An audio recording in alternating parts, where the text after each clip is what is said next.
chance and chased a dream, but never realized just how lonely things would be.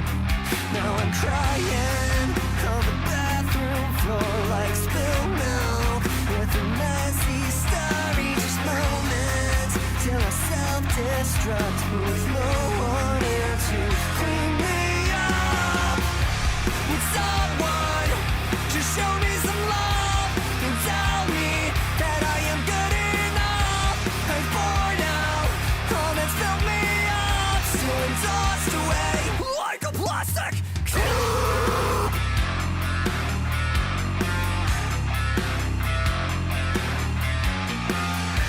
And here I'm trying once again, like litter trapped inside the wind, still believing I can get a hold of things.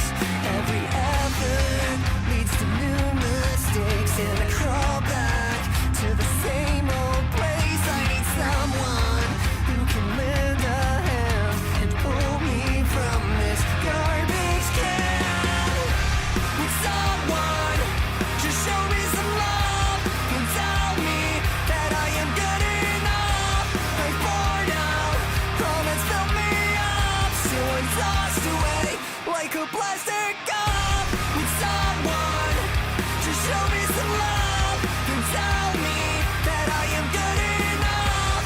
I'm bored out, all that's filled me up, still I'm tossed away like a plastic cup.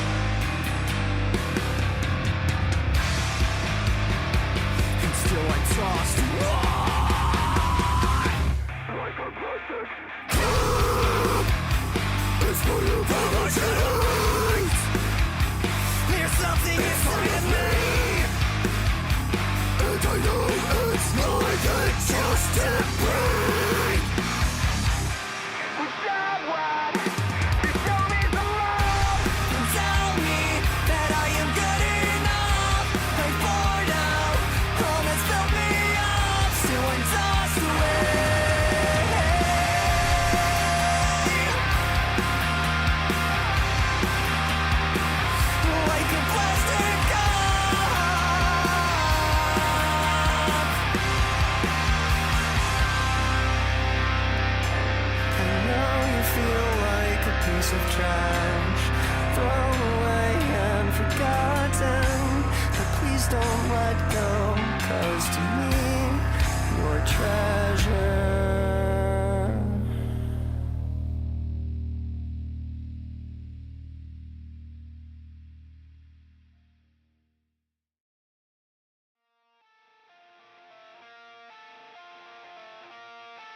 Tell me the truth just one last time. I promise I'll help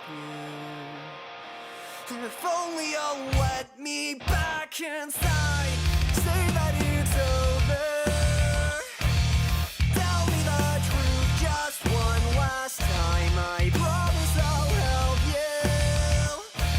If only you'll let me back inside. Say that it's over. And I don't wanna hear another lie. I just wanna help you. Please won't you let me back inside?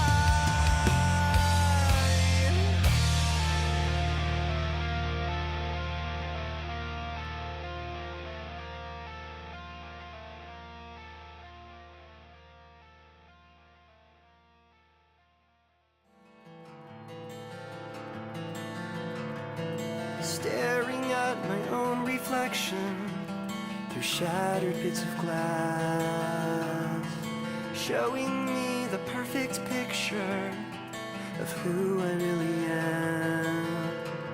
But when you look at me, you never turn away. Kneeling next to me and picking up the pieces. Why do you care? I know I'm undeserving of the love that you have chosen to share. It's just not fair. I am such a useless failure, fallen to the ground. Every effort that I muster is never good enough. But when you look at me, standing next to me and holding out your hand, why do you care?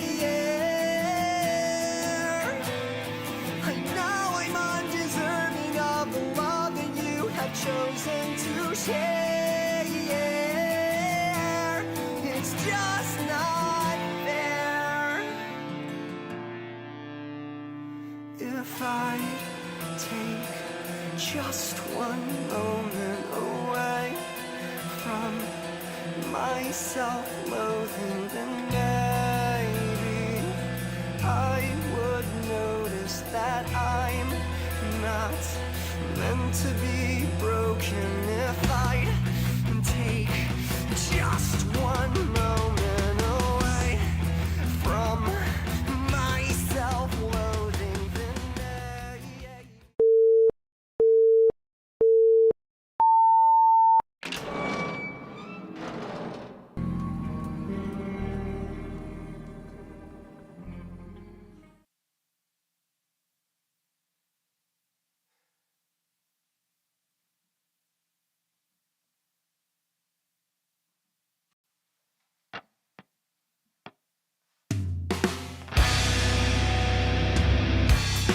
so I lived happily ever after, or so I thought, until she told me it was over. A broken heart has a way of putting life on hold. When I stop to think, I never seem to find an answer. And I am falling apart now for all I know. And everything's changing and I must let go. But I keep reflecting on better days and wondering if life will ever be the same. Scraping up the pieces, cutting up my hands, looking for myself in a mirror that is broken.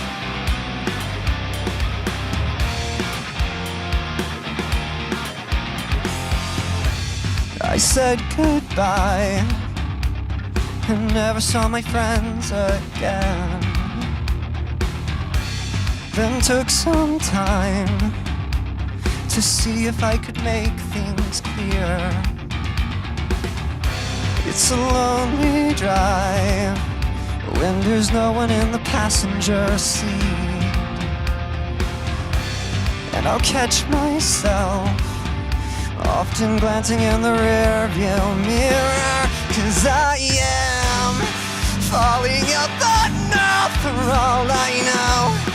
Everything's changing and I must let go, but I keep reflecting on better days and wondering if life will ever be the same. Scraping up the pieces, cutting up my hands, looking for myself in a mirror that is broken.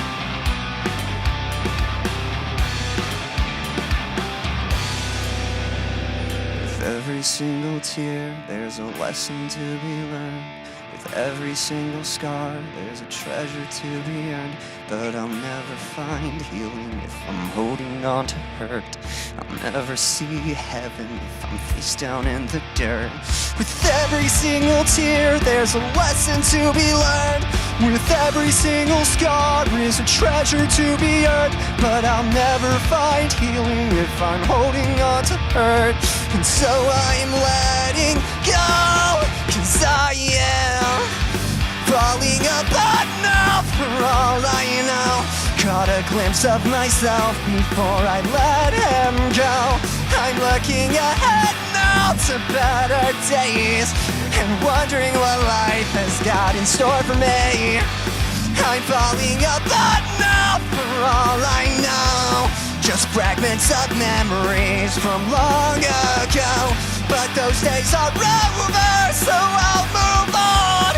I know that the best is yet to come. Displaying all the pieces, showing who I am. Formed a masterpiece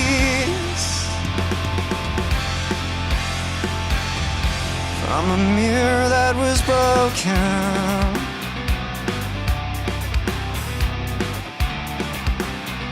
From a mirror that was broken, yeah, yeah.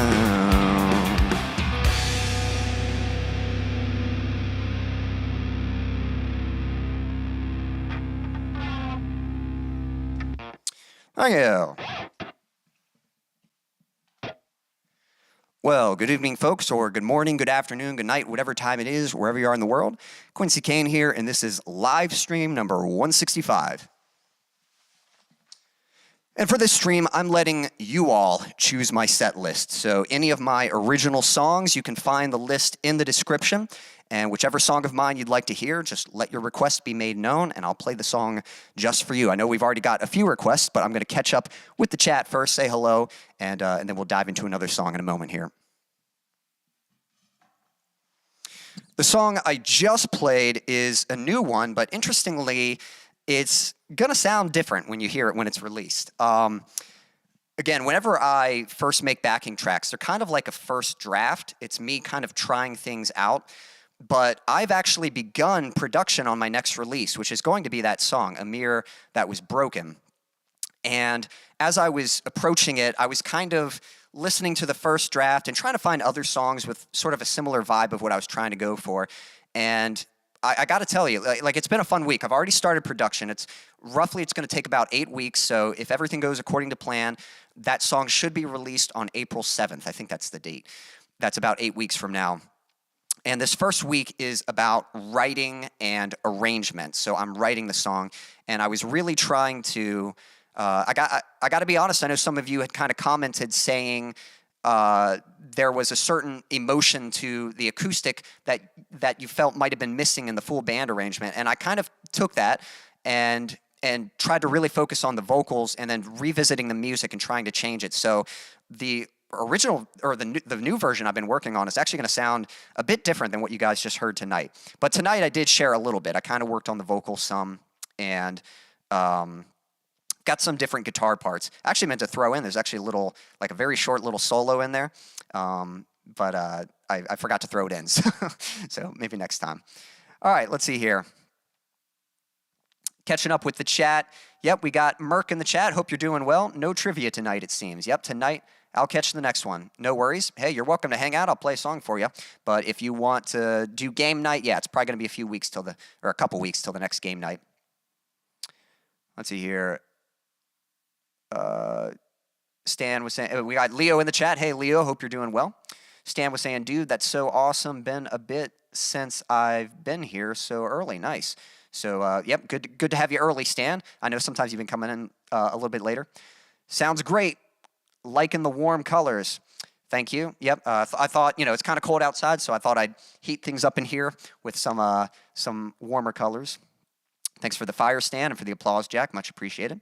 Hey, Mason. Hey, do you think you could play Closer by the band Lacuna Coil? I got to be honest, Mason, you keep asking that, and I'm not sure I'm going to play it. I think I checked out the song, and I'd kind of have to go out of my way to learn it, and which realistically probably isn't going to happen. So I'm afraid I'm probably not going to play that. Certainly, it's tonight I'm just playing original, so I'm not going to be able to play it tonight, but I'm afraid I'm not going to be able to learn that one. But I do appreciate you sharing your enthusiasm for Lacuna Coil. Definitely a good band. Leo was saying, I do like what you've done so far. And thank you. Yeah, I think there's something I want to try to emphasize. I will say it's mainly the verses that needed some adjusting. I think the verses need just a little more vulnerability, just need to be a little bit smaller. And so I've got some acoustic guitar that's going to happen in the verses, but it's played a little bit differently than I play it by itself. That was the trickiest part, getting the other instruments in there. So the verses took a bit of work, but they came out good. The choruses, I like sort of the passionate aggression, and I was just trying to make sure that comes out in my voice, just sort of this desperation and frustration. So, hey, we got Daniel in the chat. Hey, Daniel, good evening. I just made sausage and egg burritos. Yummy. That sounds good. I could go for some of that right now. So, and Leo was saying, that's a nice jacket, Quincy. Thank you. I've had a few different leather jackets, and it took me a while to get, the right one. The first ones were, a little big for me, or they just didn't quite fit right. But this has been the nicest one I've gotten so far. I've had it for a little while.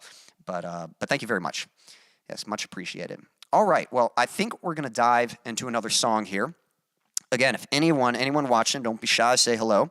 And if there is a request you'd like to make, you can find my songs in the description here on YouTube. And whichever song of mine you'd like me to play, just type in the title, and I will play that song just for you. And real quick, I'm just going to... Uh-oh, I think I accidentally deleted something. 1 second. So I was going to post a link. All right, I got it right here. I think I went to update it, but anyway, just going to post a link here. So anytime, if you guys want more music and you want to help me to bring you guys more music, there are definitely a few ways to support me. So I'm just going to post that link and pin it to the top. So anytime you want to check that out, you can. Also, if you hear a song you like, you can find my Spotify through that same link and check out some of the songs. The one I just played that I opened with hasn't been released yet. That's the one I'm currently working on. But we had a request from Stan earlier. Stan, I think you wanted to go with Ascension. Is that right? Give me confirmation that you want me to play Ascension, and I will play that song just for you. I'll go ahead and get the backing track set up. So once Stan gives me the confirmation on that, I will play that one. And if anyone else has a request, feel free to go ahead and type it. Also, let me ask you guys, how has your week been? Again, for me, it's been a fun week. I've been really excited. Pretty much the whole first month of this year has been preparation. I've been really trying to plan for this year. I've already picked out the songs I'm planning to produce. They're not finished, but they're song ideas I have. They're my favorite ideas, and I'm really looking forward to doing them. Again, we're kind of getting into new terrain here. A lot of the songs that I've previously released are honestly older songs, and I'm not sure that they actually quite reflect where I am today as an artist. Even though I still like a lot of those ideas, I'm just very excited. I'm just very excited to be working on new music. So I'm looking forward to that. And today was kind of the day, or this week was the week to start production. I'd made as much preparation as I can, but that's kind of part of life. It's good to prepare, but at some point you have to take action, and that's kind of what's happened. I sort of ran out of prep time, and it's like, all right, I got to begin the first 8-week cycle. But here we go. So I'm very excited. This week has been all about just songwriting and creativity and just learning and trying to shape up this song. And I've just been super excited and inspired to work on it. I'm definitely going to be happy for you guys to hear the final version when it comes out. And aside from that, I've got other plans and goals this year that I'm very excited about. They were actually, I'll talk more about it later, but there were some things I was going to set out to do this week, and the weather interfered with that, so I wasn't able to take action on that just yet. All right, see a few other things. I'm going to catch up with the chat in a bit. Well, I'll read them real quick. We got a request for Into the Unknown. Daniel, I will play that one for you in a bit. Jack was saying, a bit too much snow for me, Daniel. Yeah, talking to Daniel. And yeah, same here. We got more snow. It wasn't quite as much as last time. Last time we got 8 inches. This time it was only like 2 or 3 inches. But it came and it went pretty quickly. Again, the sun came out today and it's melted fairly quickly. But the snow did interfere with certain plans yesterday. All right. And yeah, if anyone's having dinner, just like Daniel, let me know what's on the menu for tonight. All right, Stan. This one goes out to you, brother. This is an instrumental.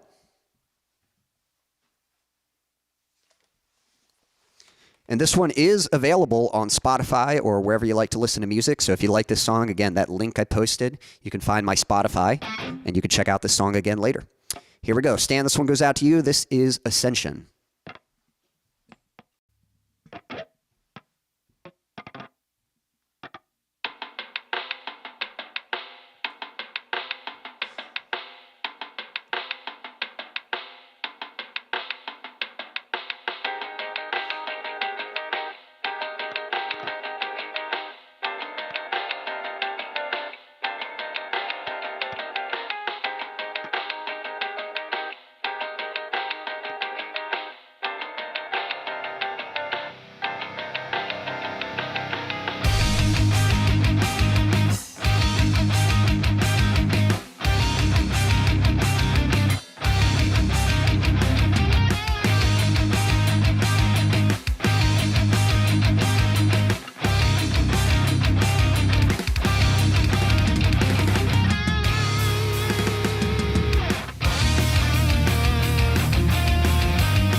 There we go.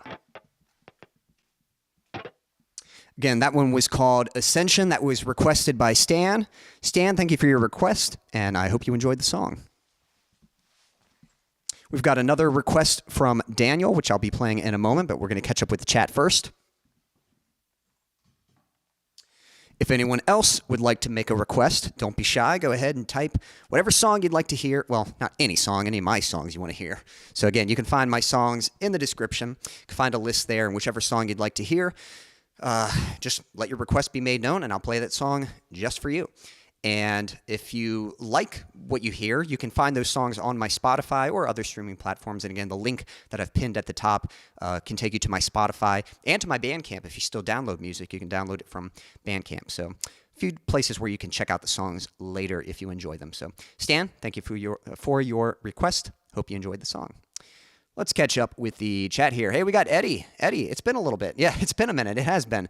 But it's good to see you, Eddie. Hope you've been doing well. How's the weather your way? We've been getting a lot of snow here. It's kind of been on and off. And, yeah, so you'll have to let me know how it's been.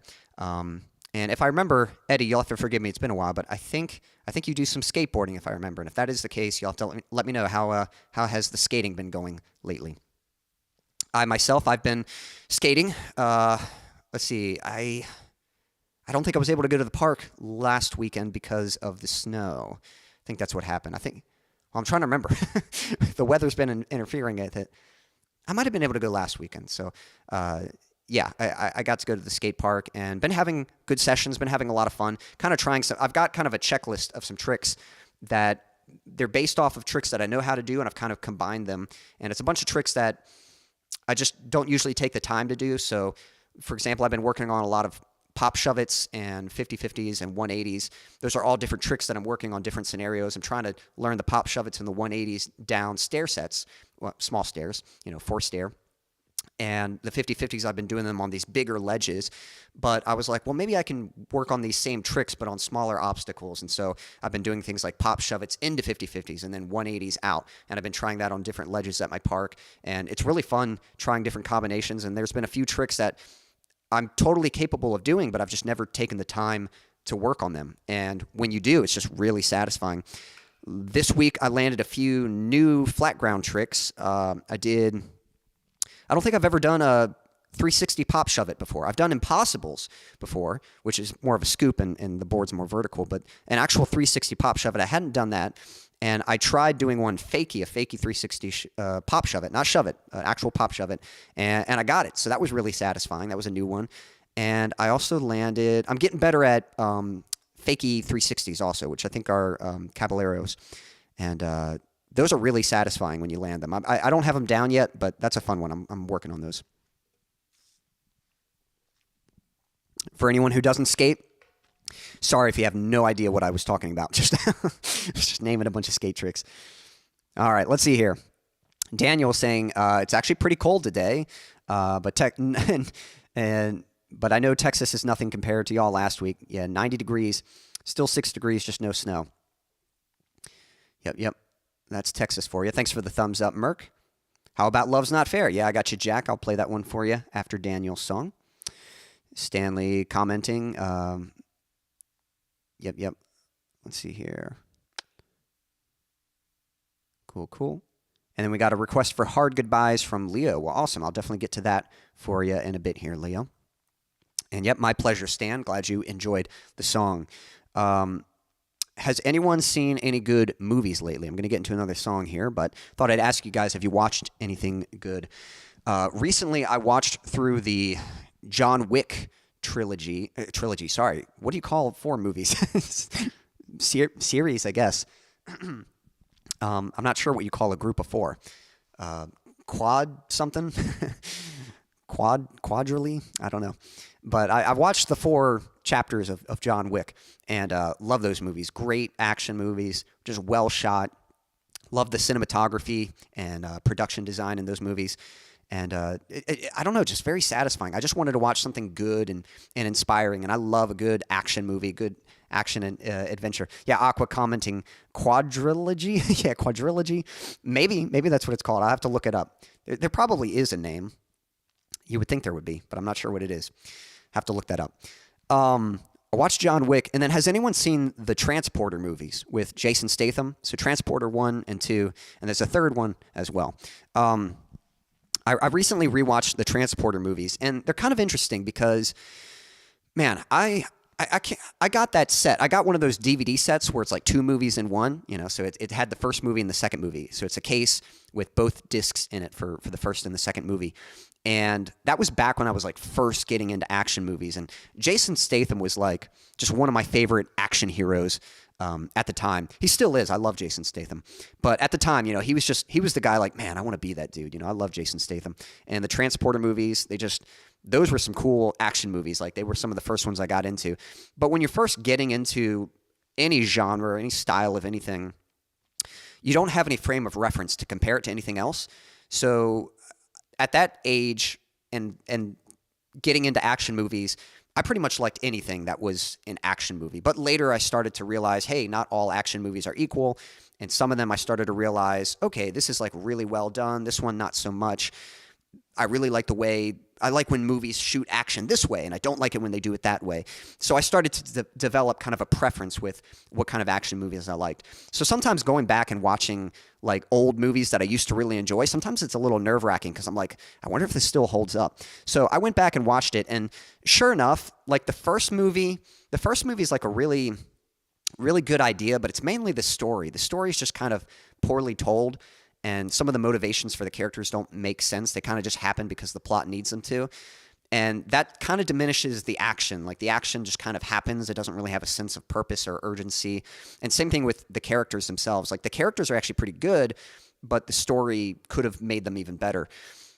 And as far as the action, there's a few good fight scenes, but something about the editing, the fight scenes, they just kind of lack some oomph to them, like some real impact. And it was kind of hard to put my finger on what it was, but I really think it was the story, and I think it just kind of cut a little too quickly.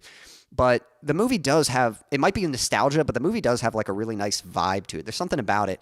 It's just a very cool movie, and it definitely takes me back to that time in my life. So I still enjoy it. Like even though, like if I were to rate it from a technical point of view, it's probably like a 6.5 out of 10, something like that. But with some bias, it's like a solid 7.5 out of 10 for me. Like I still enjoy that movie. And then the second one is really interesting because it's somehow both better and worse than the first movie. So it has a much better story. The characters have clearer motivations, and there's actually better stakes. The action is shot better. Like there's actually some legit good fight scenes in that. But the action is also worse because they take advantage of some ridiculous CGI stunts that are like totally stupid and impossible. So it sucks. Like the fight scenes are better, but then there's some ridiculous CGI stunts that kind of diminish it, So ultimately, I think I like the second movie better. I think it's mostly done better. It just has kind of some stupid moments, But anyway, I don't know if anyone's seen those movies, but they're good ones. Third one's kind of disappointing. I remember getting the third one, and I was so hyped for it. And even back then, like I was disappointed with it. I watched the fight scenes, but I haven't watched the third one. I don't know if I'm going to watch the third one. But the first two, they get my approval. I think they're some good movies worth checking out. Daniel was saying, I saw that one movie with The Rock where he is gorilla turns super huge after ingesting some antidote or something. It was wasn't too pleased. Is that the new one he just came out with? Where his gorilla. I'm trying to think. I think I know what movie you're talking about. I never saw it, but it's some movie where The Rock, he like takes care of a monkey or something, a gorilla. And I don't know. I think I know what you're talking about. Like vaguely, I vaguely know what you're talking about. But I think he did a recent movie. He did like a Christmas movie recently. I think it was called Red One or something. And I think that one, The Rock changes sizes. I think it's for the elves or something. The elves are able to, and Santa Claus, I think he's able to change size to get through chimneys and stuff. And I think there's a little, kind of joke with The Rock making him really small, but he's still able to take on these big guys or something. Eddie was saying, yeah, you're skate guy, getting my feet wet again after years. It's been slow, just busy with other things at the moment. That's sick, dude. Pop Shovets are my next on the list for sure. Nice. Back burner at the moment. Well, yeah, and that's the thing, there's so many tricks. But that's kind of the fun thing. I think it's good to pick like a handful of tricks to kind of focus on, but then play around with different variations of them. So it might be like just a couple flip tricks, but try different obstacles and different combinations with those tricks. Try them fakey. Try them into stuff, over stuff, off of stuff, onto stuff. Just try different combinations, and it kind of teaches you like general board control, like rather than being so fixated on just one single trick and doing it in one specific scenario, learning how to kind of take it in a bunch of different scenarios and just kind of getting overall board control. I think it's good to balance that with specific goals as well. Let's see here. Jack was saying the Transporter was also made into a 2-season TV series. That was kind of cool. Yeah, I saw that. I never saw the series. I'd have to check it out. Again, me being a fan of Jason Statham, I was a little on the fence about the series. I was, but that's just how it goes. Whenever they remake something, you're always going to be a little kind of biased towards the original. But I'll have to give it a chance. I've never watched it, so I can't judge it accurately. I don't know. I don't really have an opinion about it. Eddie was saying, weather-wise, to kind of hinder skate. It's been raining and wet. Yeah, that always stinks when it's really wet, and it kind of keeps you from being able to skate. For a few weeks, it looks like. Been on the jog a lot, though, to get some active. That's good. Yeah, definitely want to stay active. Oh, cool. So you do marathons and stuff, it looks like, or 5K mile run. A few weeks ago, but haven't got it again. Well, awesome, man. Well, good luck with that. Definitely keep working towards it. Keep training for that. And yeah, all I can say, it stinks. Yeah, when it's rainy and wet and you can't go out and skate. If you can find a good pavilion area, that's the nice thing. At my church that I go to, there's a pavilion area, and so whenever it is wet, I go to the church, and that's an area. It's just flat. I bring my little portable flat bar, and but I can practice some flat ground tricks and a few rail tricks. Transporter 3 was the same actor. It was still Jason Statham, but it was directed by somebody different. And again, I have to watch it again. I remember it was it kind of took a tonal shift. It kind of went more like dumb action, and the way the fight scene, it just had too much cutting. It's the kind of. Here's the thing. I'm going to make a defense for shaky cam real quick. A lot of times people blame shaky cam. Shaky cam's not usually the main problem of a fight scene. Overcutting is the problem of a fight scene. Sometimes you'll literally see a guy throw a punch, and they'll have 3 cuts, like 3 different angles for that one punch. And it's like, you don't need that. You don't need that many cuts just to show a single hit. And it overcuts, and it just takes away from the fight scene. It takes away from the impact. That was the thing, too, the sound design. I didn't watch the whole movie, but like I said, I looked up the fight scenes on YouTube just to see, like, is this worth watching or not?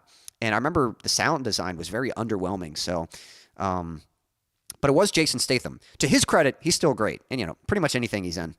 I haven't seen Beekeeper. I know he's in it. I think Beekeeper might be kind of a dumb action movie also. I've heard kind of mixed things. For some people, it's probably their cup of tea. And for others, it might not be it. But most of what Jason's been in, he's pretty much always great. Even when he's in, like, bad movies, usually he's the best part of it. Let's see. And the movie was Rampage. That's right. The Rampage arcade game is great. It's too bad that the movie messed up. But yeah. Work in progress. Yep, we'll keep it up. You got it, Eddie. Stanley says, wow, pop shove it at my age means you pop something, shove it back in place, and keep going. That's actually pretty funny, Stan. Yeah. But, hey, tell that to Tony Hawk. I think he's probably around your age, and he's still doing proper pop shove. It's, Let's see here. All right. Let me get into some other songs here. Again, if you have any requests, let me know. And yeah, Eddie commenting. Yeah, I was just saying I recently watched or rewatched Transporter 1 and 2. So you'll have to let me know what some of your favorite Jason Statham movies are. I have to think. I like the Transporter ones, but I'm trying to think what the best one with him in it is. Probably going to draw a blank on all my Jason Statham movies. All right. We got Into the Unknown for Daniel. I'm going to play that. And then I think we got Love's Not Fair for Jack, and Leo had said Hard Goodbye. So let me get into the Unknown. Going to play that one for Daniel. Daniel, give me a thumbs up if you're out there. I just want to make sure you are ready, and I'll play the song just for you. Because I definitely don't want to play it, and if you're away for a moment and have you missed the song you requested. Have you watched the Chuck Norris films? He had some good action films from the 80s. I remember watching Walker, Texas Ranger. I remember liking that show. Kind of grew up with that. And Chuck, somehow, you guys might know, like the whole jokes came out with Chuck. Like, you know, when Chuck Norris does push-ups, he doesn't push himself up, he pushes the earth down. And, you know, when I was a teenager, like those jokes were the funniest thing. And so I was kind of on board with that, like the whole jokes about Chuck Norris and the legend that he is. But the truth was I was kind of almost more of a fan of the legend of Chuck Norris rather than himself. The only thing I'd ever really seen him in was Walker, Texas Ranger, which I liked, you know, so that was enough credibility for me. But I haven't checked out too many of his films, so I'll have to look up, kind of see what some of his best ones are and watch them. I've seen him in like a few things. Like he shows up in, what was it, Expendables 2, I think it was, or Expendables 3. So that was kind of fun, a fun little cameo. And again, they kind of played off the whole Chuck Norris joke thing with that. But I'd like to see like a proper movie with him in it and check it out.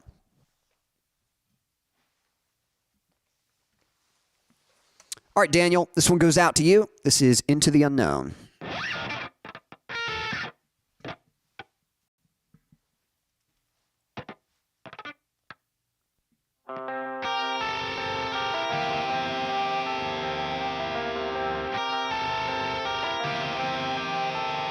I can hear you, but I won't.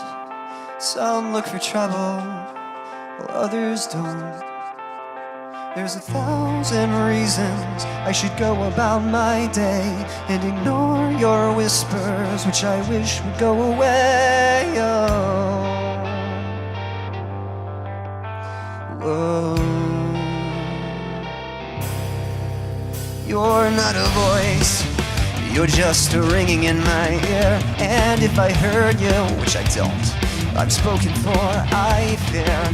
Everyone I've ever loved is here within these walls. I'm sorry, secret siren, but I'm blocking out your calls. I've had my adventure, and I don't need something new. I'm afraid of what I'm risking if I follow you into the unknown. Into the unknown. Into the unknown.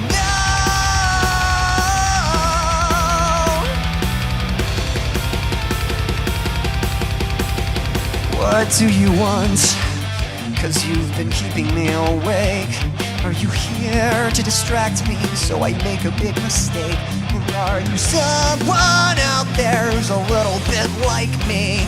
Who knows deep down I'm not where I'm meant to be? Every day's a little harder as I feel my power grow. Don't you know there's part of me that longs to go into the unknown, into the unknown, into the unknown.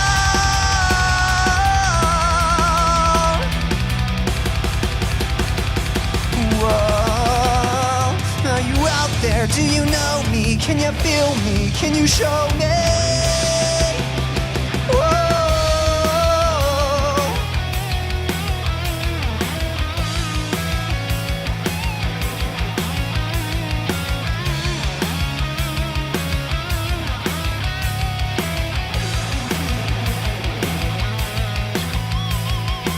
Where are you going? Don't leave me alone. How do I follow you into the unknown?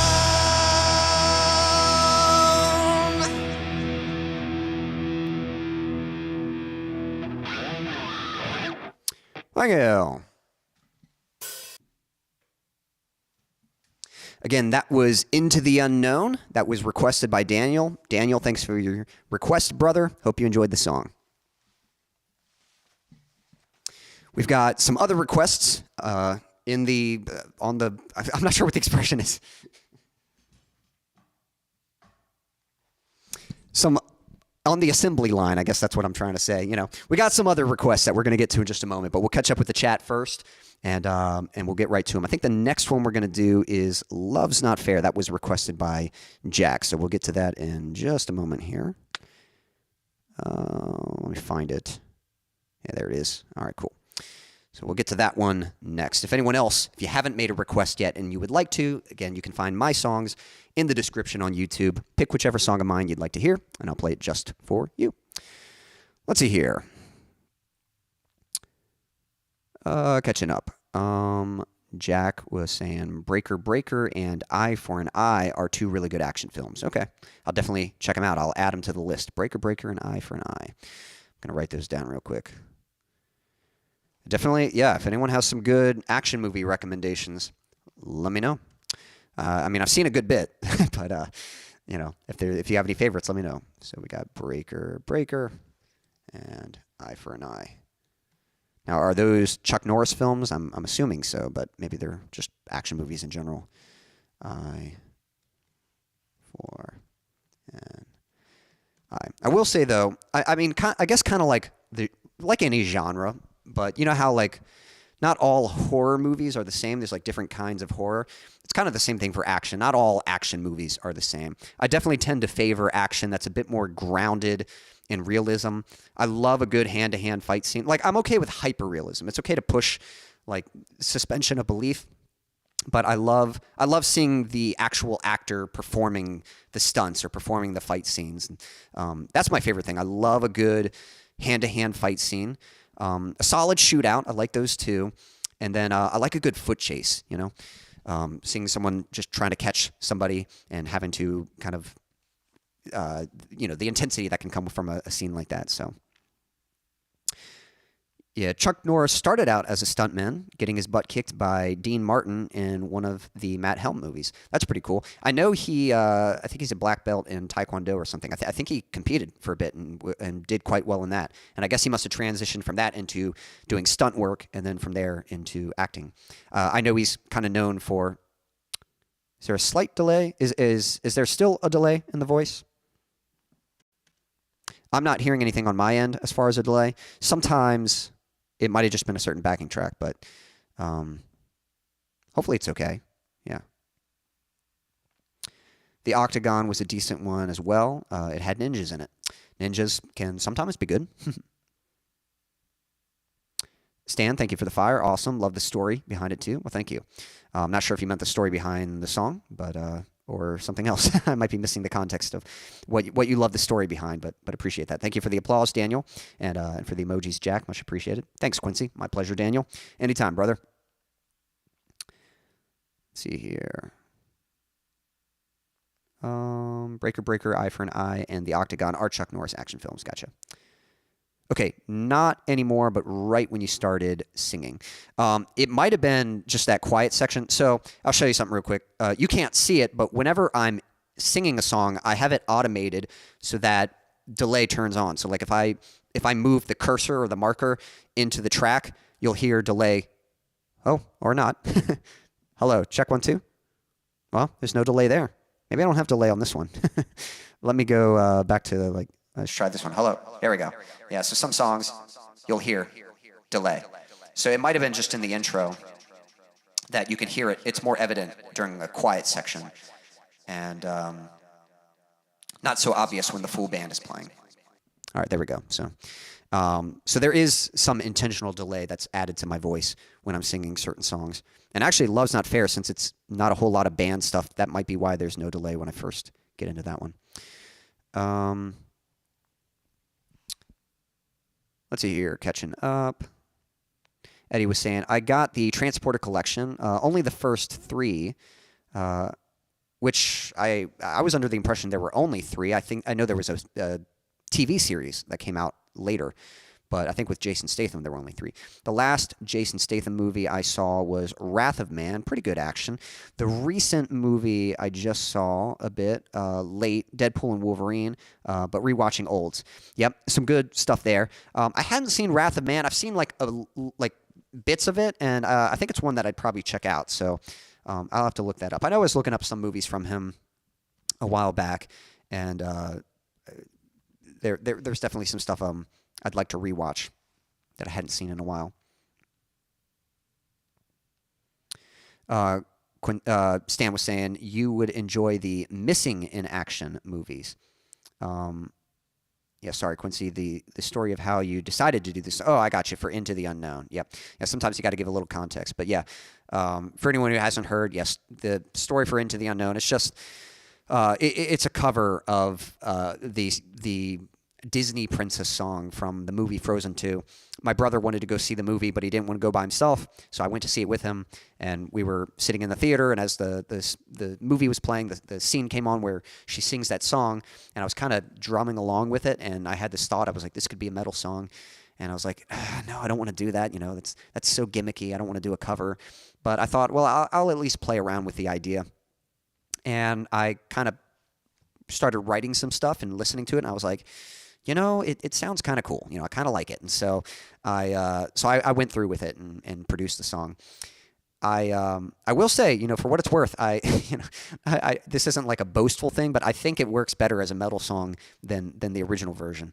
The original version, it was kind of hard to like catch the hook. It just changed so much.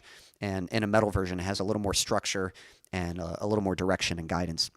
Hey, Rebel, appreciate you tuning in, working, sharing now.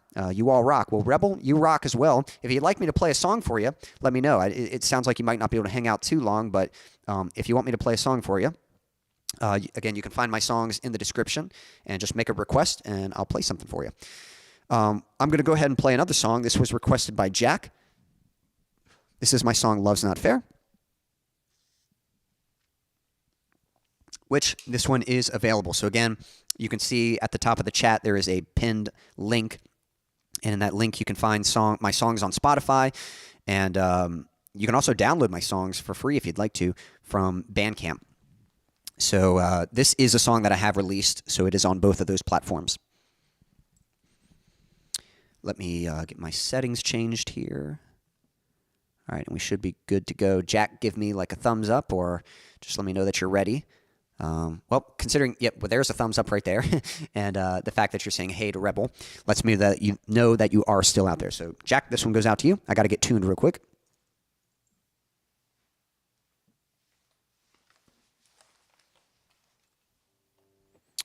This is Stan's favorite part when I do tuning. This is the most exciting part of the stream. The tension. Will he get it in sync? There we go. Nice and in tune. All right. Jack, this one goes out to you. This is Love's Not Fair.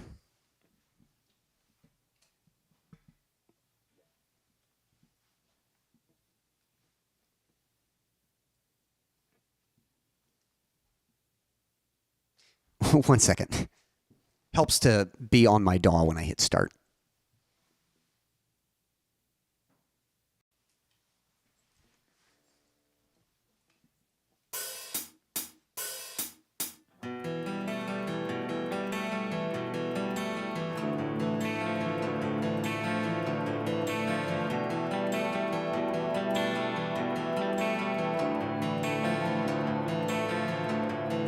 Staring at my own reflection through shattered bits of glass, showing me the perfect picture of who I really am.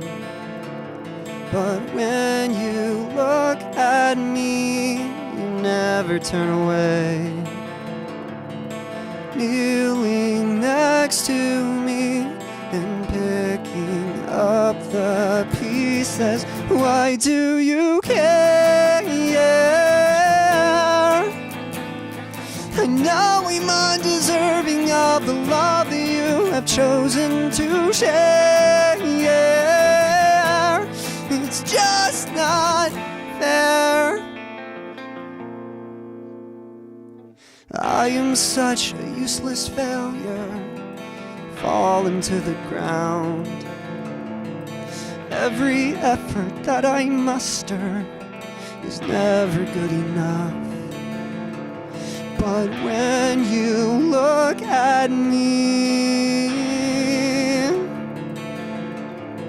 standing next to me and holding out your hand, why do you care?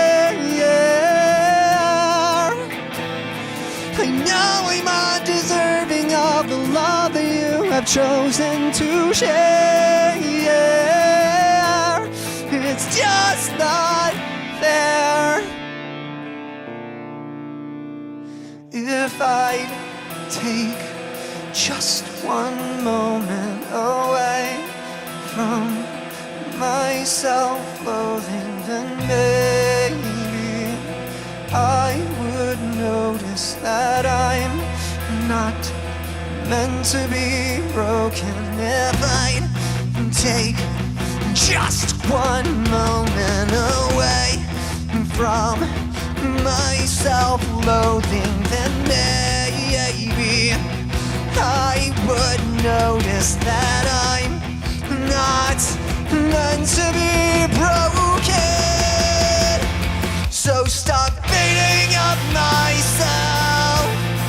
You took the punishment yourself, and it's just foolish pride to think that I could ever hurt myself enough to cover what I've done. I could cut myself dry, and it still would never be enough.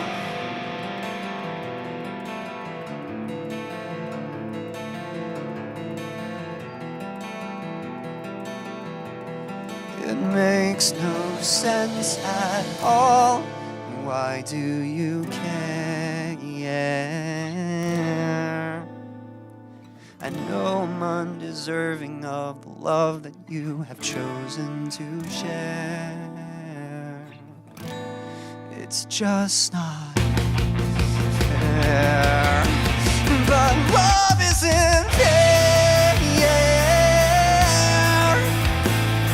In spite of all I am, you chose to die for me, and that isn't fair. But love's not fair.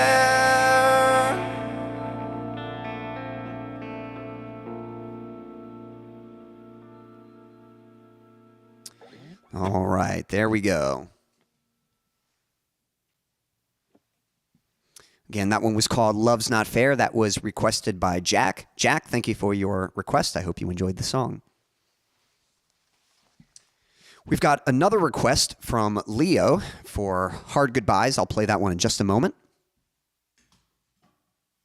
But we're going to catch up with the chat first. And if anyone has not yet made a request, feel free to do so. You can find my songs in the description on YouTube. And whichever song of mine you'd like to hear, just go ahead and make a request, and I'll play it just for you. So far, I have played, let's see here. I just did Love's Not Fair. I did Ascension and Into the Unknown. I think those are the only ones that have been requested so far, and I've played. All right, catching up with the chat. Let's see here. Stanley saying, Quincy, you rocked it, and it's still one of your requested songs. I mean, it's one that gets requested, so that's good. I appreciate that. Yeah, I think he was talking about Into the Unknown. Well, I'm glad you enjoyed it. Thank you for the kind words. Eddie was saying, going to be lurking, but going to be away from the keyboard for a bit. Hey, no worries, Eddie. If you can still hear it, I hope you can enjoy the conversation and the music. I'll try to get to some more music for you, so you're not just listening to me rant on about something. Thank you for the emoji, Stan. Amen. Yep. Hey, we got Fab. Very cool. Fab, appreciate you tuning in. Hope you've had a good week. Let me know how your week's been. Anything fun or eventful happened lately, or is there anything coming up that you're excited about? Let me know. Thank you for the emojis, Jack. Much appreciated. Very nice. Thank you, Leo. All right, cool. Well, awesome stuff. As far as exciting things go, again, this week I've been starting production on a mirror that was broken. And next week, I'm going to be recording. So I'm going to be recording vocals and acoustic guitar and electric guitar for that song. I've been working on the arrangement. I'm hoping to actually get the drums and bass done this week. I've mostly got them written and got the parts programmed, but I've got to dial in some details to get them to sound more realistic. Because again, I program my drums and I program my bass. So if I can get those done early, that'd be great. And then next week, I just have to focus on recording. Week 2 is probably the hardest. It's not so much the recording part. Like, that is tough because you got to practice and you got to be ready and the conditions got to be ideal. But after recording, then going through and editing, as in picking the best takes and getting them all together and getting all the tracks organized, that's been a process. So I've learned with each one, but hopefully this one, if I'm not careful, this part of the process can take very long. So I'm hoping to be very intentional and just get it done. And by the end of the week, have all the tracks and be ready to start mixing the following week. But definitely excited for the song. It's been, yeah, Leo saying the ranting is half the fun. Well, thanks. Much appreciated. But yes, I'm very excited. My bedroom has felt very much, it's kind of funny. It is a recording studio. It is, but lately I've just had like mic stands out, and I've had a mic on the mic stand, and I've had cables around, and my guitar's out and the acoustic, and just looking at my room, it just looks like a recording studio. And for some reason that just makes me feel better. It's like, it's a lot of work, but there are certain things in life, there's certain things that like just really invigorate you, and there are certain things that just drain you. And sometimes we're not even aware of it. Sometimes there's certain things that drain us and we're not aware of it. And there are certain things that invigorate us and we're not even aware of that, or we don't implement that a lot. And I think there's actually an exercise about making a list of 2 things, like what are the things that hype you up, that excite you, and then what are the things that drain you and really put you down. And kind of just trying to balance your life so that as best you can, you are spending more time doing those things that give you energy. And my favorite thing to do in the world is just songwriting. And so I don't know. It's been a good week. That's all I can say. Most weeks are good. But when I say good, I mean most weeks are fine is what I mean. I'm ultimately a positive person, but this week has been like really enjoyable. I can't say that that's always the case, and it's just my favorite thing. I just love. I just love the recording, the songwriting process, and just being creative. It's very fulfilling for me. Let's see. Leo was saying very nice. Some hellos happening. Fab was saying, I have been doing nothing and loving it. My request is Weight of Tomorrow because I might have to do something. Yeah. So the Weight of Tomorrow. Yep. Sounds like that might be appropriate for you. Fab, I'll get that to you in just a moment. Daniel was saying, I love editing. Recording, not so much. Yeah. It's amazing to me how, it's great that people are different. There's so many different stages of any kind of production. And I think it's great that people enjoy different parts of it. Some people love the first part. Some people, they have the parts they love and hate. So it sounds like you and I are a bit different, where recording's not too bad for me. It's more enjoyable these days, but recording used to be a headache. It used to be really a nuisance. But I think the more I've done it, I've kind of developed a system, and it usually goes by a bit more smoother. And that's the thing too. I know recording can be intense. So I really, like when it comes to recording week, I really try to eliminate as many obligations as I can. I really try to take it as easy as I can. Like, I know it can be an intense week, so I try to make it as easy on myself as possible and as stress-free as possible. And it definitely helps. But editing just can take so long and can be such a headache for me. But again, there's some people who like that. They're kind of like, oh, I like it. It's kind of, I guess they like sort of the focus on it, and they like piecing things together, and maybe there's just a certain zone they get into when they're doing it. But for me, I'm like one day in the future, right now I got to, I need to do everything myself right now. But someday in the future, when it is the right time for me to start, like, what's the word I'm looking for? Delegating tasks to other people. I'd love to find someone to do the editing. But the funny thing is, editing is such a important part. It's so you're choosing the parts that you like best, and so it almost feels like a personal thing. I almost feel like I have to do the editing, but I don't know. Maybe I can just edit like the main vocals and then let someone else do everything else. I can edit the main important parts, and maybe there's someone else out there I could hire to do the others. But either way, that would be further down the line. Anyway, a labor of love, absolutely. And then Leo saying, so you're not at your house right now, or am I wrong? I am not. I am at my church right now. So at my house, there are, I share it with some of my family, so I can't scream my head off at my house. I mean, I could, but I'd rather not. Just not to disturb them, and I'd rather them not hear me. Because again, they're not going to hear the music. They're just going to hear me strumming on just the strings of my guitar. They're not even going to hear the distorted tone. They're not going to hear the backing track, and then they'll hear me singing and screaming my head off. The church, no one's here right now, so I can just come here and scream my head off all I want. So yeah, this is where I do the streams at. Technically, I could do streams from my house. I don't have like a lighting setup for that, so it'd be a much more basic setup. And, you know, I could do like instrumentals from my house or something like that, but singing would be it'd be a lot harder for me to do. I'm a lot more comfortable singing here where I have my privacy. Let's see here. Daniel was saying, when I get ready to record, I always think I'm ready. Then I get to it, and I'm like, crap.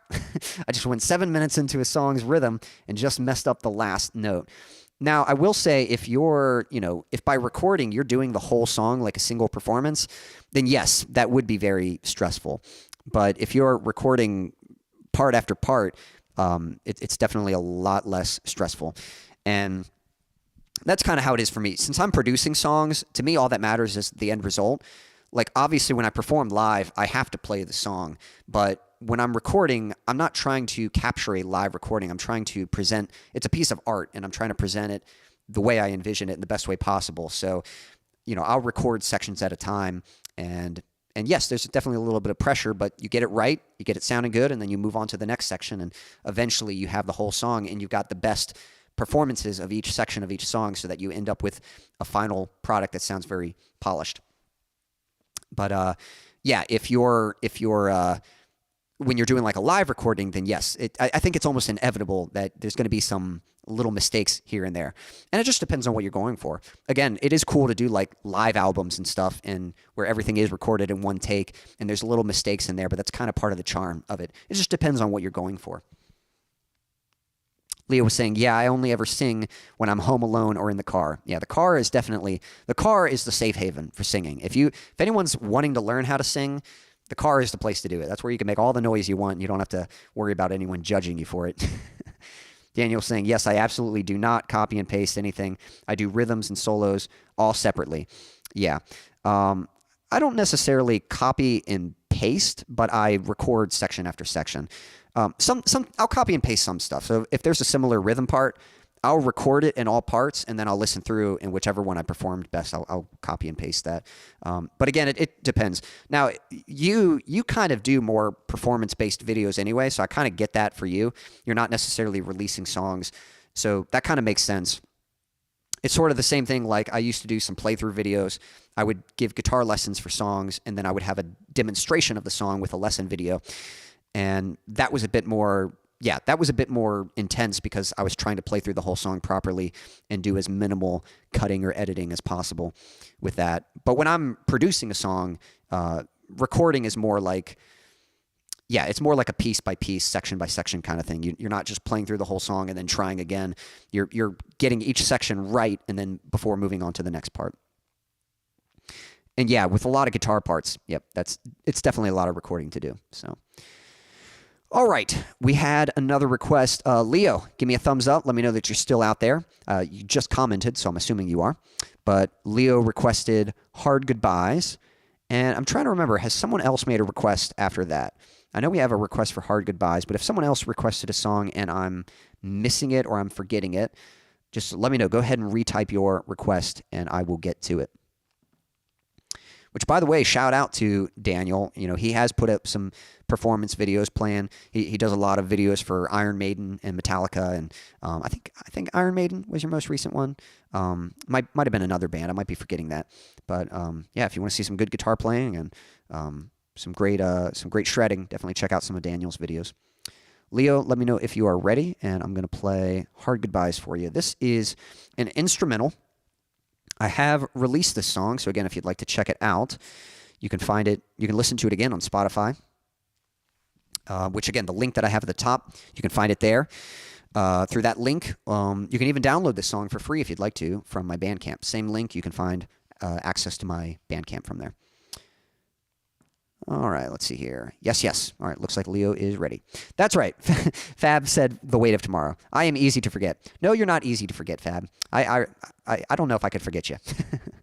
But sometimes I get requests mixed up. But the weight of tomorrow. I remember why you requested that, because you had off today, doing absolutely nothing, but now you're wondering about tomorrow. So the weight of tomorrow, waiting to see what tomorrow's going to bring. So I remember why you requested that. That's right. Yep. Thanks, Quincy. Yeah, Iron Maiden's Caught Somewhere in Time. That's right. Yep. And that was killer, so definitely check that out. All right, here we go. This one goes out to you, Leo. This is an instrumental. I'm going to get a sip of water. I don't need it because I'm not going to be singing, but I'll be singing later. So there's your courtesy reminder to stay hydrated. All right.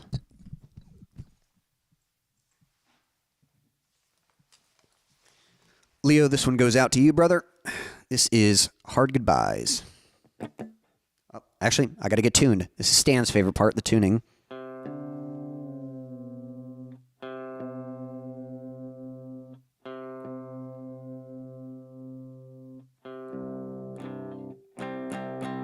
And I got to get my distortion back.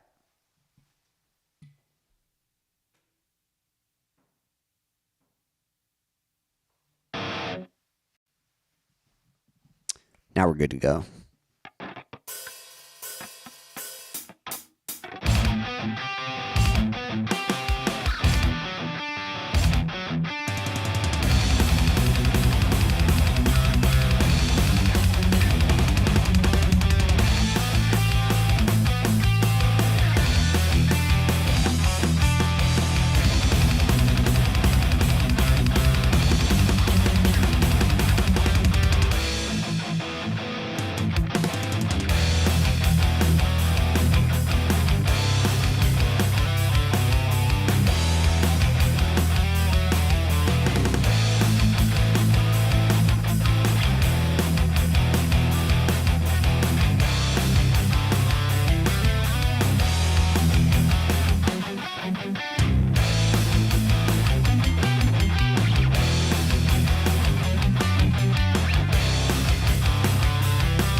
Hi, go. Again, that one was called Hard Goodbyes. That was requested by Leo. Leo, thank you for your request. Hope you enjoyed the song. And again, that one is available on Spotify. If you want to check it out again, you can do so through the link. You can also download that song for free, if you'd like, from my Bandcamp. Or, just so you know, I'll go ahead and share this with you all, but if you'd like to help me so that I can bring you more music, if you like my music and you want more music from me, the best way you can do that is by supporting me. And again, through that same link, there's a few different ways to support me. You can download my songs for free. Definitely go ahead and do that. If there's a song you want, go for it. But if you want to show a little bit of support, you can pay whatever price you want for those songs. There's also a virtual tip jar in that link, and I definitely appreciate any support that you're willing to give that way. That just allows me to start transitioning into doing this for a living and being able to put more time and effort into this. And so I definitely appreciate anyone who provides that way. Or do yourself a favor. There's a lot of wet weather, a lot of cold weather. Get yourself something nice and warm. There's a merch store available in that same link, so you can get yourself a beanie, get yourself a hoodie, and there's a couple other items as well. So go ahead and treat yourself. But let's catch up with the chat, and then we've got another request from Fab for the song "The Weight of Tomorrow," and we'll get to that. If anyone else, if you haven't made a request yet, feel free to do so. You can find my songs in the description here on YouTube. I've got some comments to make about "The Weight of Tomorrow," but I'll get to that in just a moment here. Yes, from Leo. All right, let's see. Yep, keep the requests coming. Yep, and yeah, we'll see. Right now we've got another one, but if we don't get one after that, then you guys can make another request if you'd like. I like to give everyone a chance to make a request, but eventually, if we're still streaming, we're still rocking, and we need more, then some of you're definitely welcome to make a second request. But we do want to give people a chance who haven't been able to make a request yet. Daniel was saying, "I'll buy you a second guitar so you won't have to retune in between songs." That'd be pretty cool. I'd still have to unplug though, wouldn't I? I'm not sure. That might be faster. Just grab. Yeah, I don't know. I guess that'd be faster. So I wouldn't have to tune. But Stan really likes to watch me tune. That's his favorite part. But I'm honestly not sure. I don't know what second guitar I'd want. I'm not sure what guitar I would get. Again, I'm pretty satisfied with what I got. But if I got a new one, man, I don't know, because I feel like a second one, I would want to get it for a different tuning. I don't know if I'd have a purpose. I don't know. I'd probably want like a good studio guitar or something. But again, there are definitely a few, if I was going aesthetically, there's definitely some aesthetic ones I could go for. Again, originally there was, I've got a Schecter, but there was another Schecter. It was a different body shape that I wanted, and it was blue. This one is red, but it was blue, and it kind of had this liquidy effect, and it reminded me of water, so I definitely kind of like that aesthetic there. Thank you, Fab. Seemed to enjoy the song, and Leo enjoyed it as well. Glad you guys liked it. I don't think I know this song. Oh, "The Weight of Tomorrow." Yeah, well, I'll tell you the story behind it in just a moment here.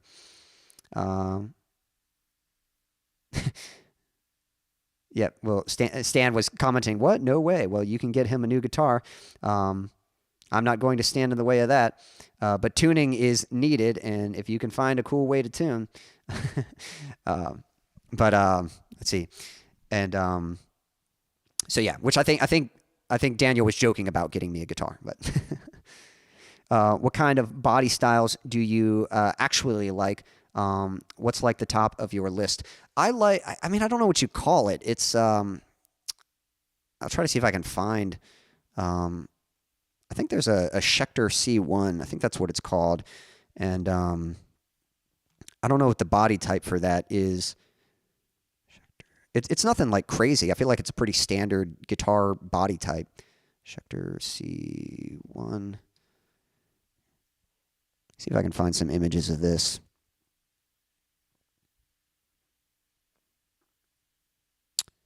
I'm trying to see if I can find. All right, yeah, I'll share this with you. So this isn't like the exact guitar I want, but this is kind of a good example of the kind of body. I'll show it to you in just a second. I gotta make it so you guys can see it. Of course, you could probably just look up Schecter C1 and find it real quick, but I'll share it so everyone else can see it. There we go. So yeah. Oh, that doesn't help. But yeah, so that kind of body shape, there's a lot of guitars with that shape, but I kind of like that. And you can see it's that one's red, kind of like mine. The other one, that's a black one. But I have a buddy who has a guitar like that, but his was blue, and it kind of had this like liquidy kind of water effect. So yeah, I do like that look there. But I'm not sure. Again, I haven't been in the mindset of, I haven't thought anything about like what instrument do I want next. So I haven't really taken the time to consider. I just know like when I see something, I'm like, ooh, I like that. That's nice. But haven't really thought in detail about it. If I ever get around to getting another guitar, I'll probably get in that mindset and be thinking more and be more considerate of what I would actually want. Cool. All right, so we had a request for my song, the song "The Weight of Tomorrow." It's kind of my song, but it's my old band's song. So I think Leo was asking, not sure that he knows this one. So "The Weight of Tomorrow" is a song that I wrote with my band back in the day. So around 2012, I formed a band with some friends, and this was back, this was shortly after I graduated high school. And I still wasn't sure what I wanted to do with my life. I knew I wanted to do something creative, but I didn't know if I wanted to make movies. I didn't know if I wanted to be in a band. I didn't know if I wanted to be a solo artist. And I didn't know what style of music I wanted to do.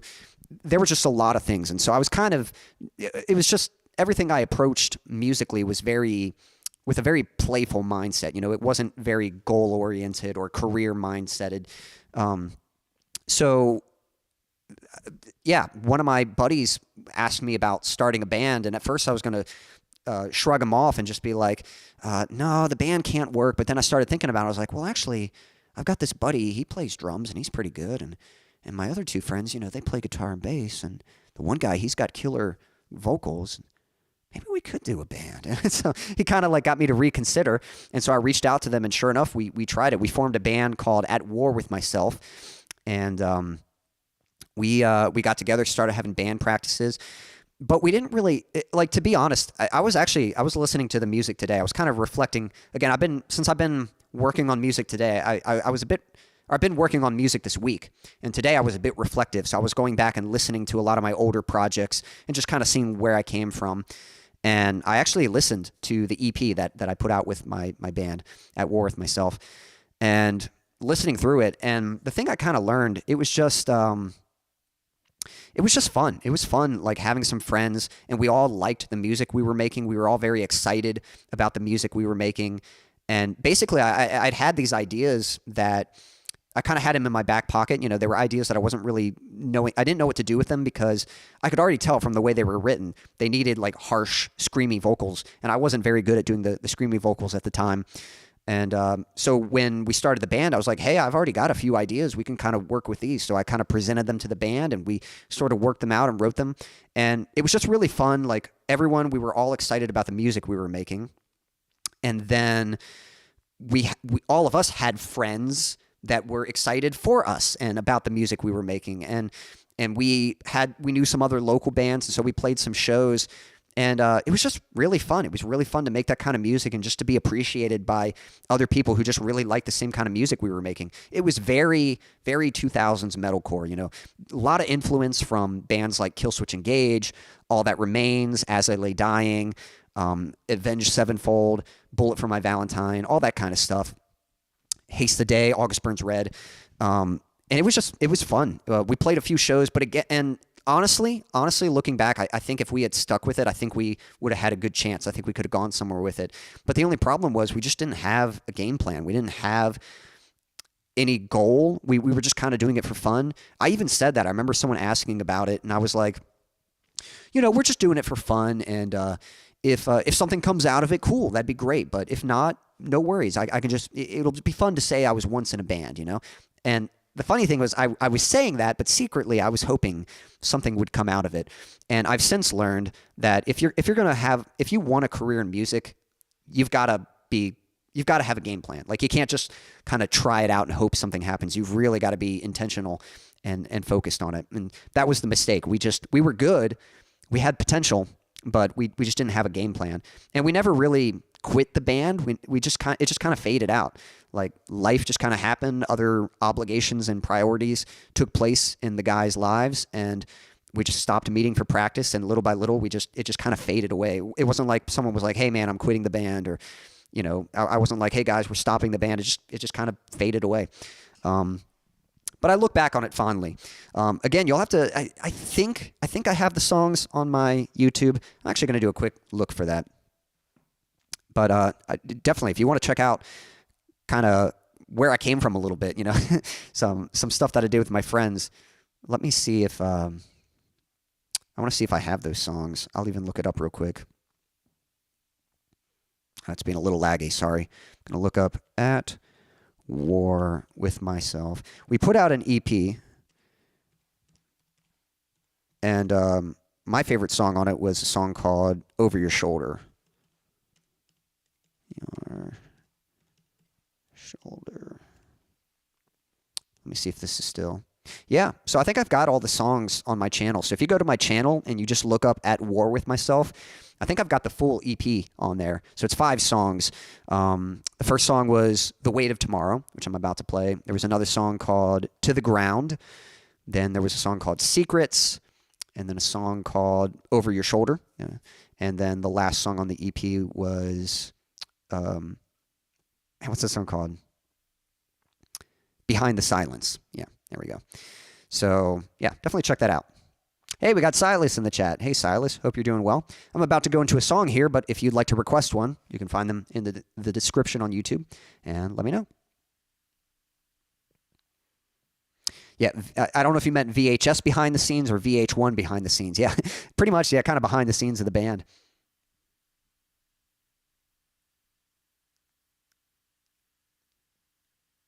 And yeah, Stan and Daniel are talking about tuning. Yep. See here. Cool. All right, but yeah, it was cool. So this is that's what The Weight of Tomorrow is. So Leo, if you're still out there, this was requested by Fab. Fab, give me a thumbs up if you're ready for this one. This is the only song that I do from that project, and the reason why is because this song has more clean vocals in it, as in singing.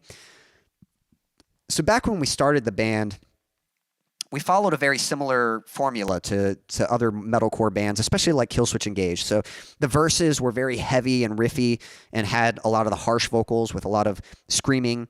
And then the choruses were very catchy with singing. So a lot of times my friend, he was really good at the growls and all that stuff, and he would do that during the verses, and then during the choruses, I would sing. Now, I've gotten better at my harsh vocals, but it's still... Doing songs like this would definitely be a challenge for me. Like I definitely prefer to sing more than screaming. I kind of like to do screaming a bit more sparingly, but I'm getting better at the technique. And this song actually has a little more singing in it. It does still have it. You'll notice compared to my stuff, this song has a lot more screaming in it than my usual stuff. But it's got enough singing in it, and it's doable. It's kind of a fun one to do. So the only time I really pull this one out is for these requests. That's right. I sang the clean vocals for the band. So during the verses, I'd just be rocking out, and my buddy, he'd be doing all the screams and stuff. And even if you listen, if you look up the songs on, if you look up At War with Myself on my YouTube channel and you listen to the songs, you'll hear my friend. He was the one doing all the harsh vocals, and then you'll hear me singing. I would sing during the choruses and stuff like that. All right, here we go. Looks like Fab is ready, so let me get ready as well. Here's your courtesy reminder to stay hydrated.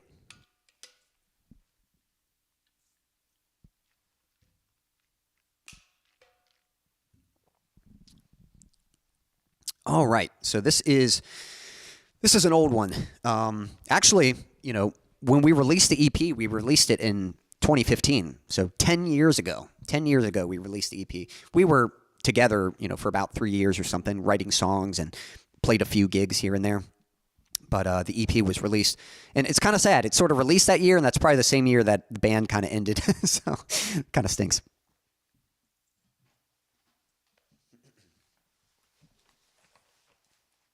All right, here we go. Fab, hope you like it. This one goes out to you. This is The Weight of Tomorrow.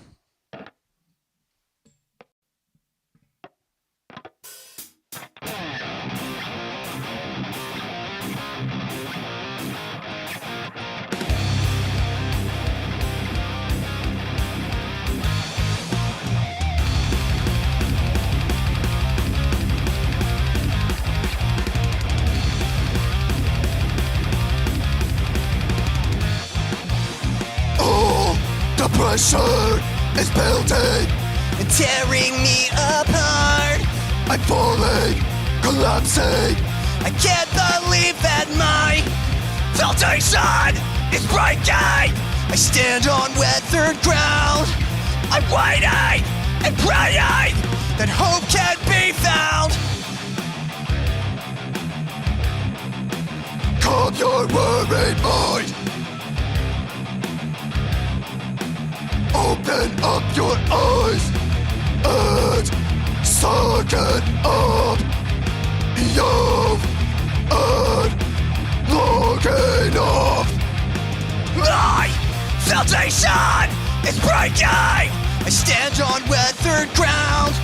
I'm waiting and praying that hope can be found. Standing all alone, well, it must be hard to hold the weight of tomorrow. Live life today, don't let it fade away. Don't wait for tomorrow.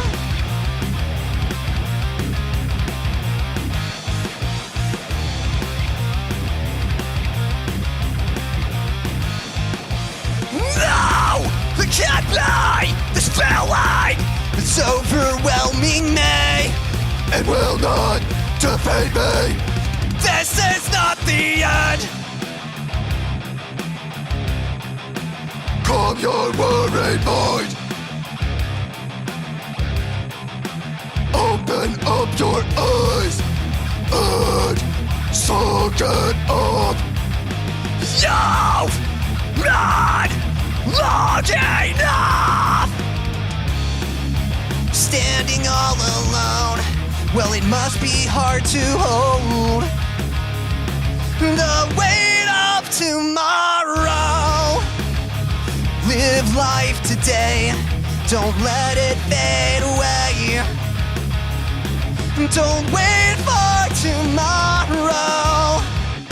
Standing all alone, well, it must be hard to hold the weight of tomorrow. Live life today, don't let it fade away. Don't wait for tomorrow.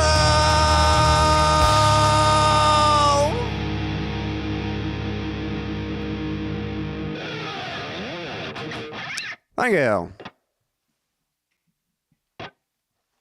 There you go, Fab. That was The Weight of Tomorrow. I hope you enjoyed the song. That one goes out to you.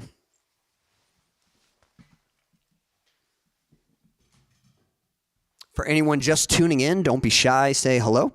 And I don't think we've got another request yet. So if anyone who has not yet made a request would like to do so, go for it. You can find my songs in the description on YouTube and make a request and I'll play it just for you. If we don't get another request in a bit, then I'll let some of you who have already made requests, I'll let you go ahead and make another one. I think we've got time for a couple more, maybe 2 more, maybe 3. We'll see. But yeah, I didn't think that went too bad. Been working on the harsh vocals a little bit, but it's kind of tricky. Like the song itself isn't that hard to play, but when I'm trying to do like the screamy vocals and play, it's a little bit harder for me. So hopefully it came out okay. Let's see here. Silas saying nice. Wow. Thank you, Leo. Appreciate that. Quincy, to do both parts has to be taxing on just one person's voice. There's a lot of vocalists who do that. You know, they scream and sing at the same time. One of my favorite vocalists, Josh Middleton, the dude shreds. I mean, he plays guitar. He does mostly the harsh vocals, so he's mostly screaming as he's playing guitar, but he's got a great singing voice too. I actually wish he would do a little more singing because he's got a great singing voice. Heck yeah. Well, thanks, Fab. Glad you enjoyed that. Thanks for the emojis, Jack. Nice. Thank you, Stam. Jack saying, thanks for the stream, Quincy. It's been great. I hope everyone has a great night. Jack, always appreciate you, brother. Appreciate you tuning in and hanging out. And I hope you have a great rest of the week. You take care. Hey, Jack. No airport. Yep. Change into hey rather than hi. Yep. All right. Silas, I don't think you've requested a song yet. So if there's one you'd like to hear, let me know. And I'll play it just for you. Let's see here. Sorry. I don't know if you guys could hear that. I don't think the mic picked it up. Had a little burp in me. So, awesome, Quincy. Thanks, Silas. Much appreciated. One thing I'm kind of excited about, it didn't happen. Okay, how do I say this? Sometimes in life, there are things that you want to do, and a lot of times we're just waiting for the stars to align. You know, we're waiting for the perfect opportunity where it's like, okay, now I'm ready. Now I can do it. And one thing I've learned is like, yes, it's good to prepare, but sometimes you just got to take action. It's really easy to postpone things. It's really easy to make excuses and just be like, well, this is coming up, or, you know, I should maybe do this first before that. And sometimes it's good to just pull the trigger on something. If there's something you want to do and you have the ability to do it, then do it. You know, especially if it's a goal, if it's something you've been working towards, don't delay. So I'll kind of give you an example. I've shared this a little bit, but one of my goals this year is actually, I'm just trying to get out and meet a few more people around my age. And the long-term goal is to eventually find somebody to have a relationship with and to in marriage. But that's not the main reason I'm getting the goal I'm trying to set. I'm trying to start the habit of getting out more, because my current life, I don't cross paths with a whole lot of new people. I see a lot of the same faces, go to a lot of the same places, and I want to change that. I want my life to sort of be a little more adventurous. I'd like to get out a little bit more. So it's more so the habit. It's not a lot of people treat relationships like it's a checklist. Like, you got to find yourself a spouse, check it off the to-do list, you know? And it's like, no, it's a lot deeper than that. There's a lot more that you have to invest and develop in that. And so while that is the long-term goal, that's not the main motivation for why I'm getting out. I'm trying to start the habit of just doing something a little more out of the routine with my life, so that life isn't too similar. Every day is not too similar, and I am giving myself the opportunity to have new experiences and do things. So that's sort of a goal for mine this year, and I want the first thing I'm doing, you know, I don't know what I'm doing, but that's kind of the fun, exciting part. It's scary because I wish I had, like, you know, knew exactly what to do and how to do it, but you kind of just got to try. Like, the first step to being good at something is being bad. Being bad at something is the first step to getting sort of good and then eventually better and understanding. So for me, I'm going to be joining some fitness classes. I love being active. I love exercise. I exercise regularly. So I don't need to join a class for exercise. I already do that for myself. But the reason I'm doing it is because I want to meet people who share a common interest with me and use it as an opportunity to meet some people and hopefully develop kind of a network of friendship with others. And so we'll see what happens. So there's a certain fitness place in town that I've been looking at, and I've kind of contacted the owners there and gotten some info. And I'm pretty much ready to go. It's just a matter of me making my first reservation. Like, you got to reserve what class you're going to go to. I already know in my weekly schedule what day I'm going to go, what time I'm going to go. And now it's just a matter of me starting to implement it into it. And my brother, his birthday, his 30th birthday is coming up in March. At the end of March. And he to celebrate, he wanted us to go on a cruise. So me and my family, we're going on a cruise to celebrate my brother's birthday, which is fun. I don't know if any of you, if you've ever been on a cruise, but probably my favorite type of vacation. Cruises are so much fun. So definitely looking forward to that. But part of me was like, man, if I start these classes and I show up each week and then I'm going to be gone for that cruise, it's like, you know, that might be awkward. Maybe I should wait till, but I was like, no, like, I don't want to do that. I don't want to use that as an excuse and wait till after the cruise. It's like, if I'm ready to go, let's just start doing it. So I was actually going to go yesterday. Wednesdays are the days that I'm planning to go out and do it. And yesterday I was like, weather permitting, I was going to do it. I was going to go out, but then it snowed. And what really stunk was, like, at first it was a very light snow. I was like, man, I don't know, like, it's still clear. I could go if I wanted to. But sure enough, as the morning went along, the snow got worse, and it was the right call. It was good that I didn't go yesterday. But I definitely, I didn't want that excuse. Like, I didn't want this. I was even praying about it. I was like, God, if it's going to snow, let it snow big. Like, don't let it be like just enough snow for me to make an excuse. Let it be like a clear, obvious, like, yes, I should not go. And so sure enough, it was quite a bit of snow. But hopefully next week that won't be the case. So I might be going next week. So I'm excited about it. It's it's something new. It's a new thing. Yeah, that's a good suggestion. Daniel saying you need to start going to more concerts. I think in the summer, I think our town has something called Fridays After 5. I think there's a venue and bands will come and play. And so that actually is kind of a plan of mine. I know as far as like bands that I want to see, I mean, maybe I need to check more, but from what I can tell, there isn't really a venue that they come to in my area. I usually have to go kind of out of my way to go see bands, especially bands I want to see. But there might be some local acts or some bands coming. And to be honest, yeah, just for the social interaction, I'd be more willing to go out just to kind of socialize with people rather than like, oh, I'm going out just to see my favorite band. Because, yeah, most of the time, if I want to see a band I actually like, I usually have to go to Richmond or something, which is about an hour and a half away. That's not really what I'm looking for. I'm looking for something a little more local, a little closer to me. But we do have, we have venues and there's local bands or smaller bands or artists or maybe other styles of music. Maybe it's outside of metal. And, but that's actually something, that's the next thing. The first thing is just to make it a habit of getting out regularly and joining some kind of class or something. But I'd like to do that too. I would like to, on the weekends maybe, start getting out and going to events. I'm keeping my eye out for like local music events and things like that and trying to get out and do that. But that's a good suggestion. Let's see here. So we've got a request from Stan for Move On, and we've got a request for Silas for a place to call home. I can do that for you. Silosis is going to be live where I'm at. That's awesome, man. If you get a chance to see Silosis, definitely do it. I have a note written. What really sucks, I think they're on tour right now with a few other bands. And the tour that they're on, the tour is coming to Washington, D.C., which is relatively close. Like, I'd be willing to make that drive. But the only thing that sucks is I don't think Silosis is going to be at that show. I think they're at the first half of the tour, and then later they're going to be gone.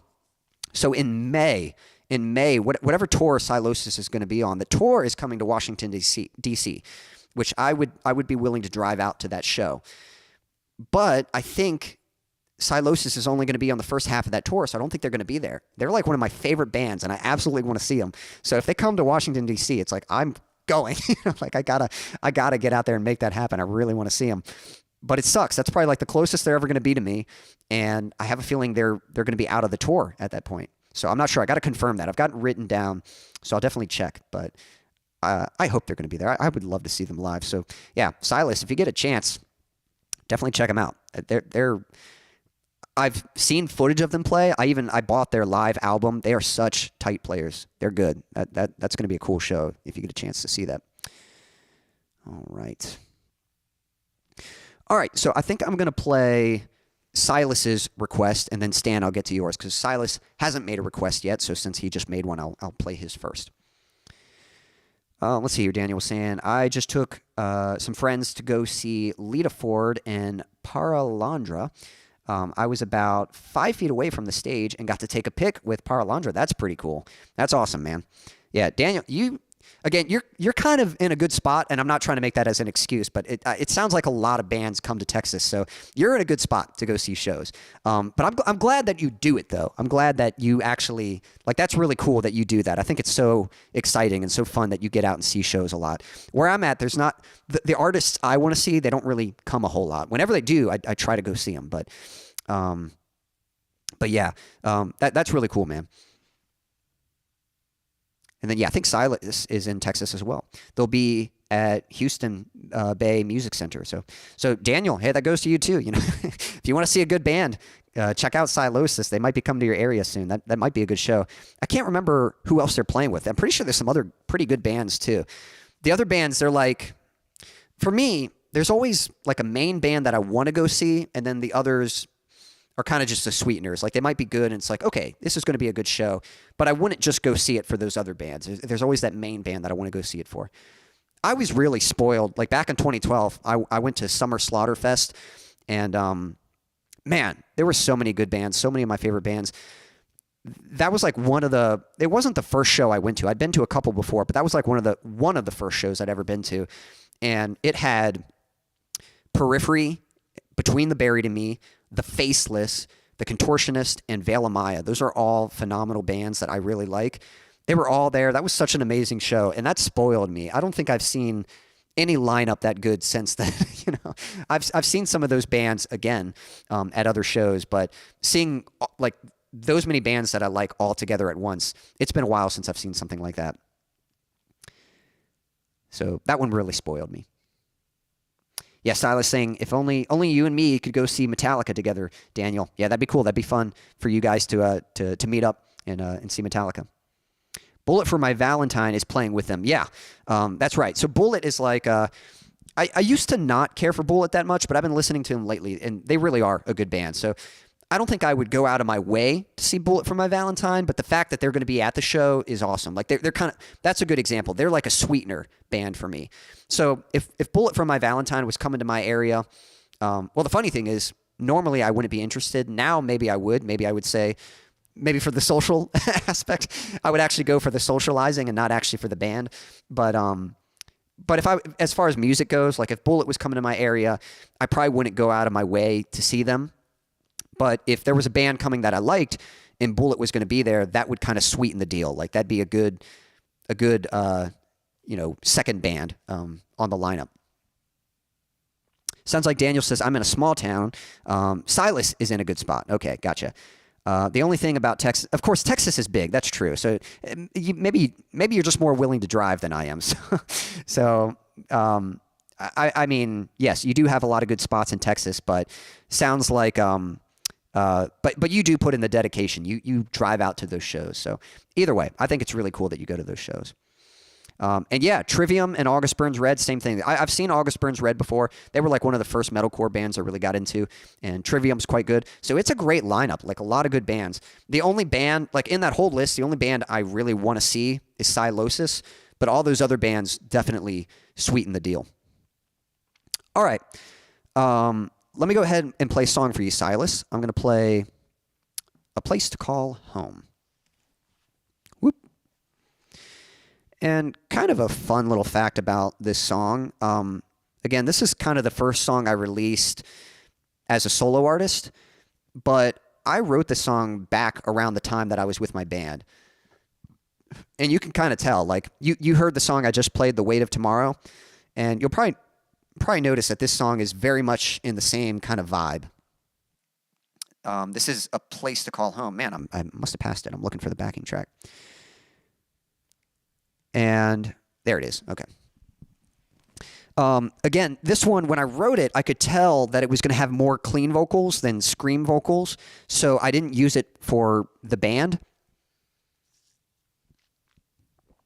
And the main reason I used it for myself was because when I started doing solo stuff, I just I realized, like, hey, I've got a bunch of song ideas that are mostly finished. I might as well start with these. So this was one that was pretty much finished, and I went ahead and produced it. But yeah, if you listen to this, you can tell it's very metalcore. It's very, very much in a similar style to the stuff that I was doing with my band.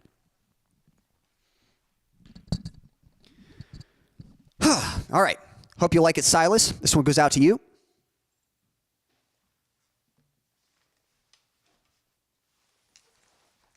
This is A Place to Call Home.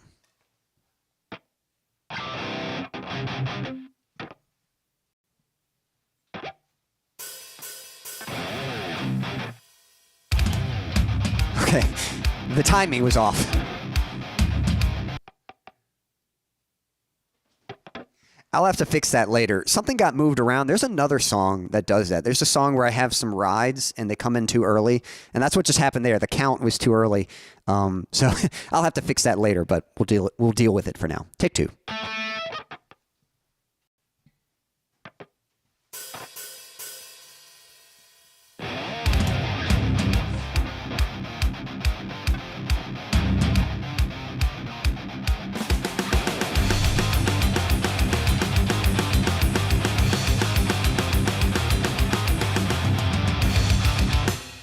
Prison inside of me, concealing what I believe. The potential is obvious, but I'm too scared to set it free.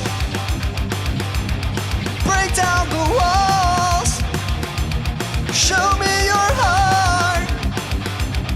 This is the place where I fall apart. You told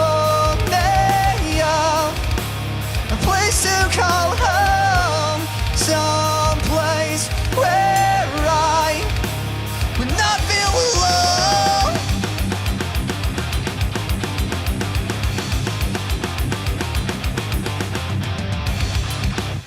I'm promised a destiny, but I won't trust what I cannot see. So mother will tuck me in to this coffin and bury me. Break down the walls, show me your heart. This is the place where I fall apart.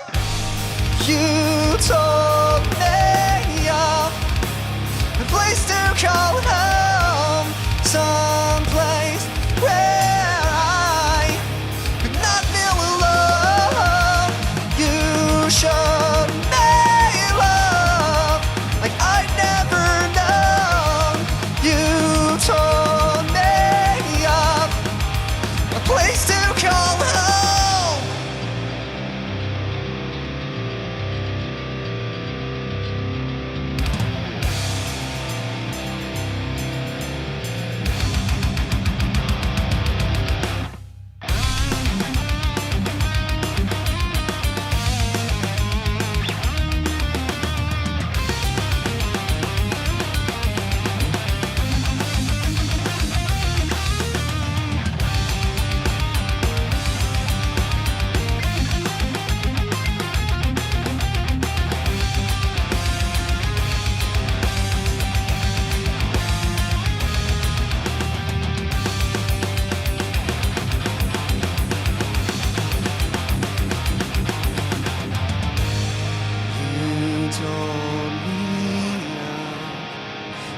To call home, someplace where I would not feel alone. You showed me love like I'd never known. You told me of a place to call home.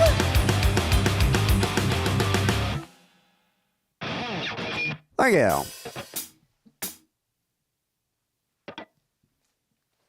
Again, that one was called A Place to Call Home, and that song is available on Spotify. You can also download it for free from my Bandcamp. Again, you can find that stuff in the link that I've posted in the chat, pinned at the top. Silas, thank you for your request. I hope you enjoyed the song.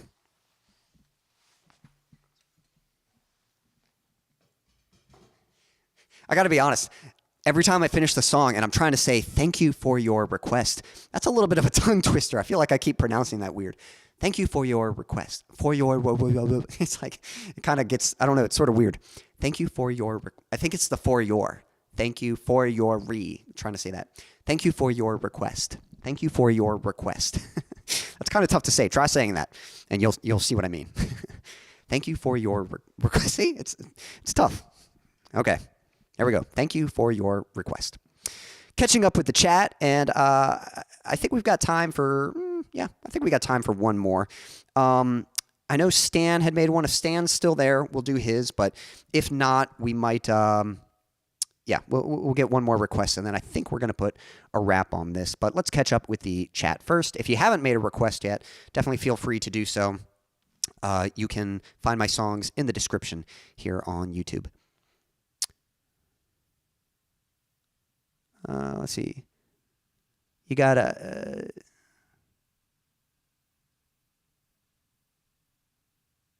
I might have to see what you guys mean. I'm not sure what you mean. So I see Leo saying you got to turn the camera around sometime.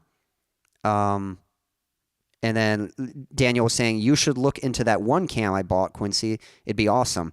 And I remember you had a camera that kind of followed you. So I don't know, Leo, if you're just commenting saying you want to see the environment. I mean, I can do that. It's just my webcam. I can pick up my laptop and show you.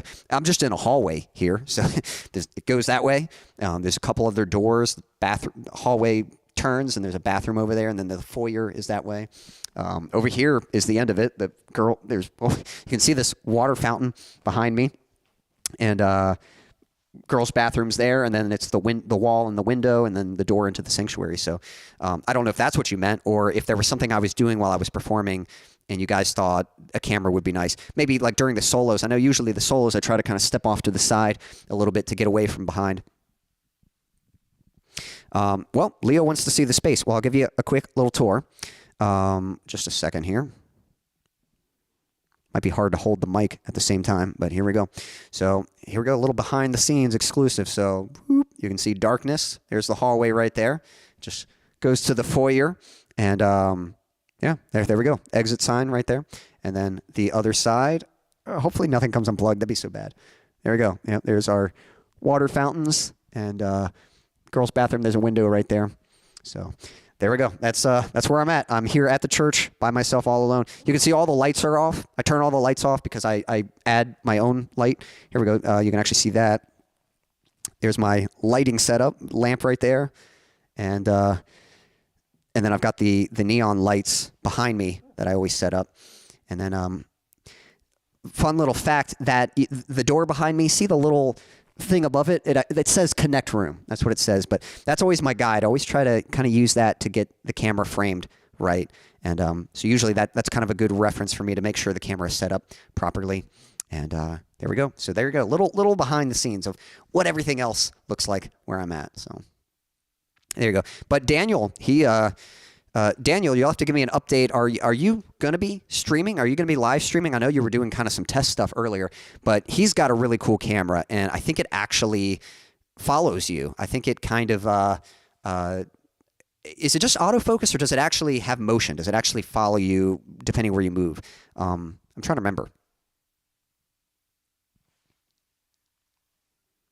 Let's see here. And then Silas saying, awesome. Yeah, thank you. I'm glad you enjoyed the song.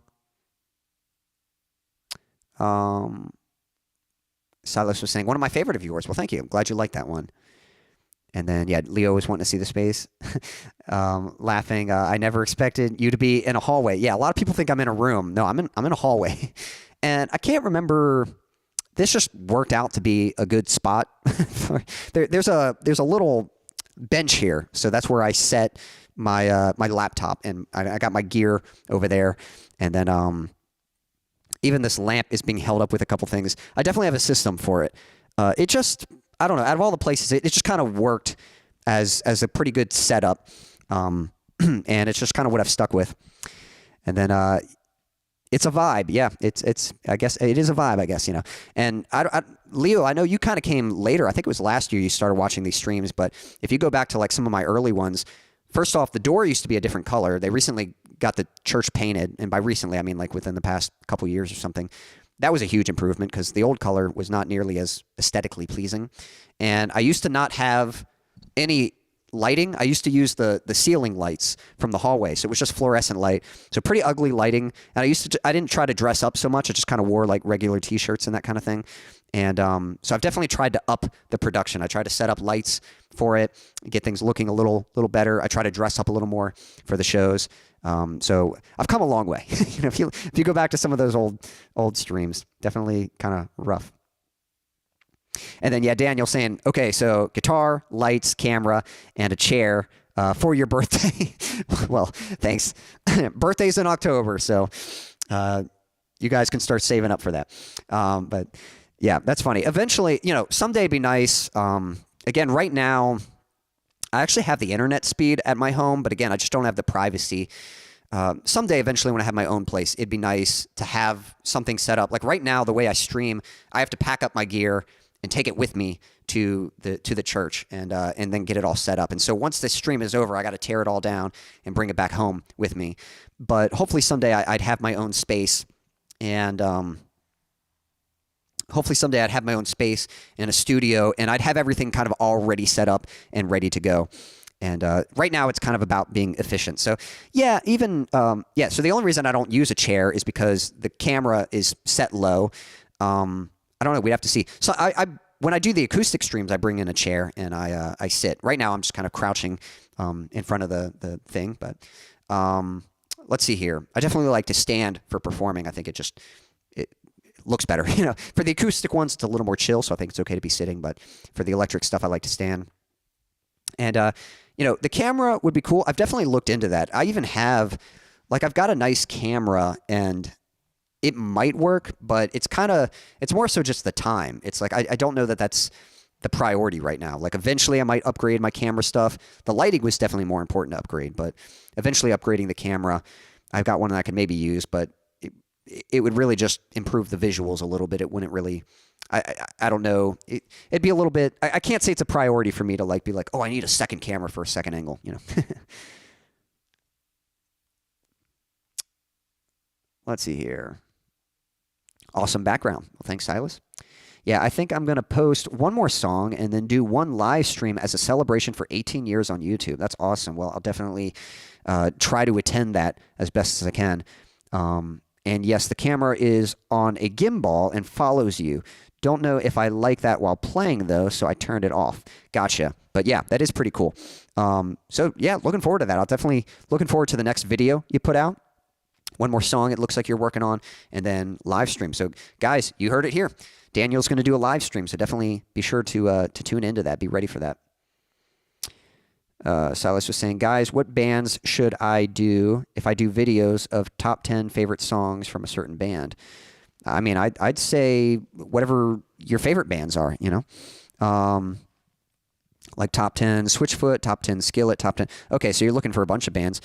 I mean, if you're just doing it for fun, I'd say just do any bands you want. You know, if you're trying to kind of give people an idea what you like, you might try to just pick bands that are similar to you know, I know you've got a band and you guys are writing some songs, so it might be good to just pick some artists that are kind of in a similar style to what you do. But some other ones I might throw, Reliant K, that might be a good one. Pillar, that'd be cool. Although the Pillar is not very well known. Who else we got? Trying to think. Drawing a blank here. Red, like the band Red, that'd be a good one. Flyleaf would be my personal favorite. Flyleaf would be a good one. Maybe Breaking Benjamin or Evanescence. I don't know if you listen to Blindside, but Blindside's really good. That'd be a cool one to do. Silverstein. I'm trying to think if I can think of any others. August Burns Red.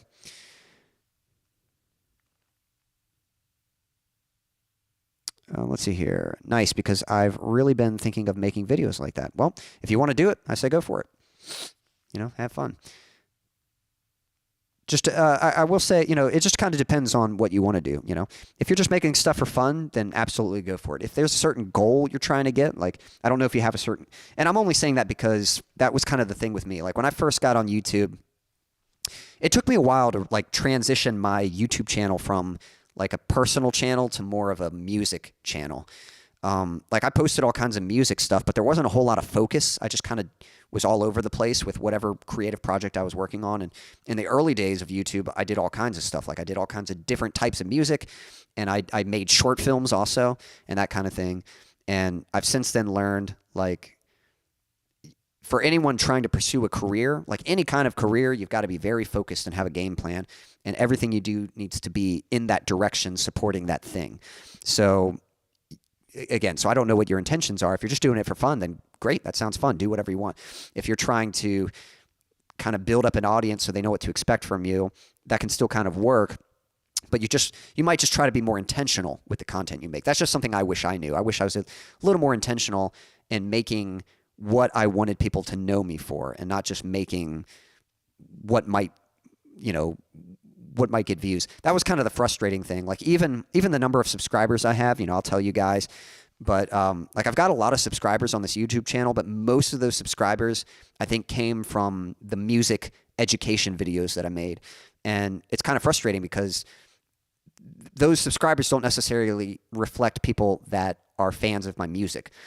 And my logic at the time was, hey, I can make these music lesson videos or these education videos to get traffic, to get attention, and then maybe some of those people will stick around and check out my music and they'll like it. And all I can say is that's not the best strategy. You know, it's like, if people come to my channel and they like the music education video I made, then what they want from me is more music education videos. But that's not what I want to do. So it's kind of frustrating. So it's like, I know how to get attraction. I was just getting the wrong kind of attraction. So, yeah, that's all I'll say. Daniel saying, I always wondered about that, but didn't want to ask. Yeah, no, it's true. Yeah, I've got a huge subscriber amount. Well, not huge, but I've got like an impressive amount. Some people are like, wow, you got a lot of subscribers, and it's kind of just vanity metrics. The reason I have it, I put out a few videos. I put out a video called The Roles of Each Instrument, put out one about how to find harmony the easy way, and there was one other one, like 4 tips before you start a band. There were a few in the guitar strap video I made. I did these like music education videos, and some of those, like a couple of them got over 500,000 views. Like they did really good.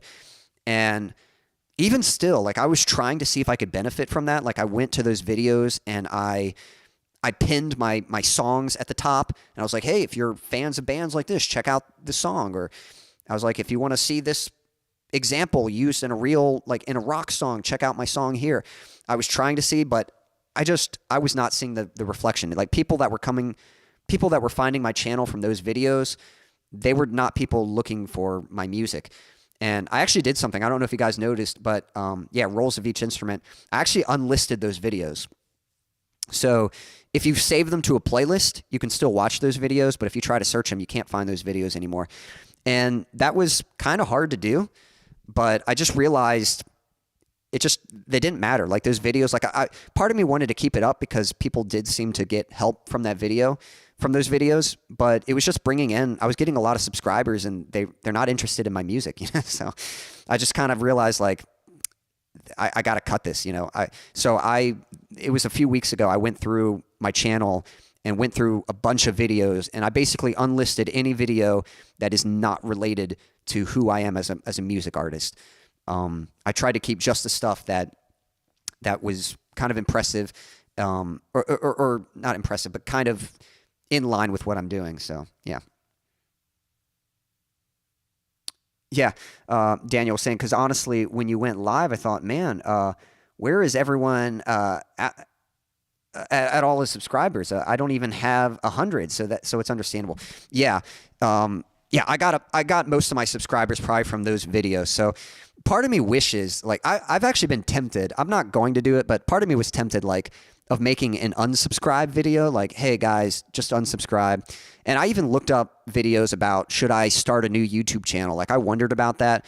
And ultimately I decided it's not worth it. It's fine. I did have to revamp my channel a little bit. And again, like unlisting videos, I'm hoping that in time that's going to help with the algorithm a little better too. Like I think the algorithm was probably bringing people to my channel that weren't the right kind of people I was trying to attract. So, it was just a lesson learned the hard way. Again, like years ago, I know how to get people's attention. Clearly, I got all the subscribers. Like I know how to get the attention. The only problem was it wasn't the attention I wanted, and that was the mistake. So I've since learned, like, if you're going to make content, make sure it's in line with what you want to do and who you want to be. Like, don't just make content that's going to attract people, because you can do that. You can follow trends and gimmicks, and you can get a bunch of views and get a bunch of people to check out your channel, but it doesn't matter. Like the only numbers that matter are engagement.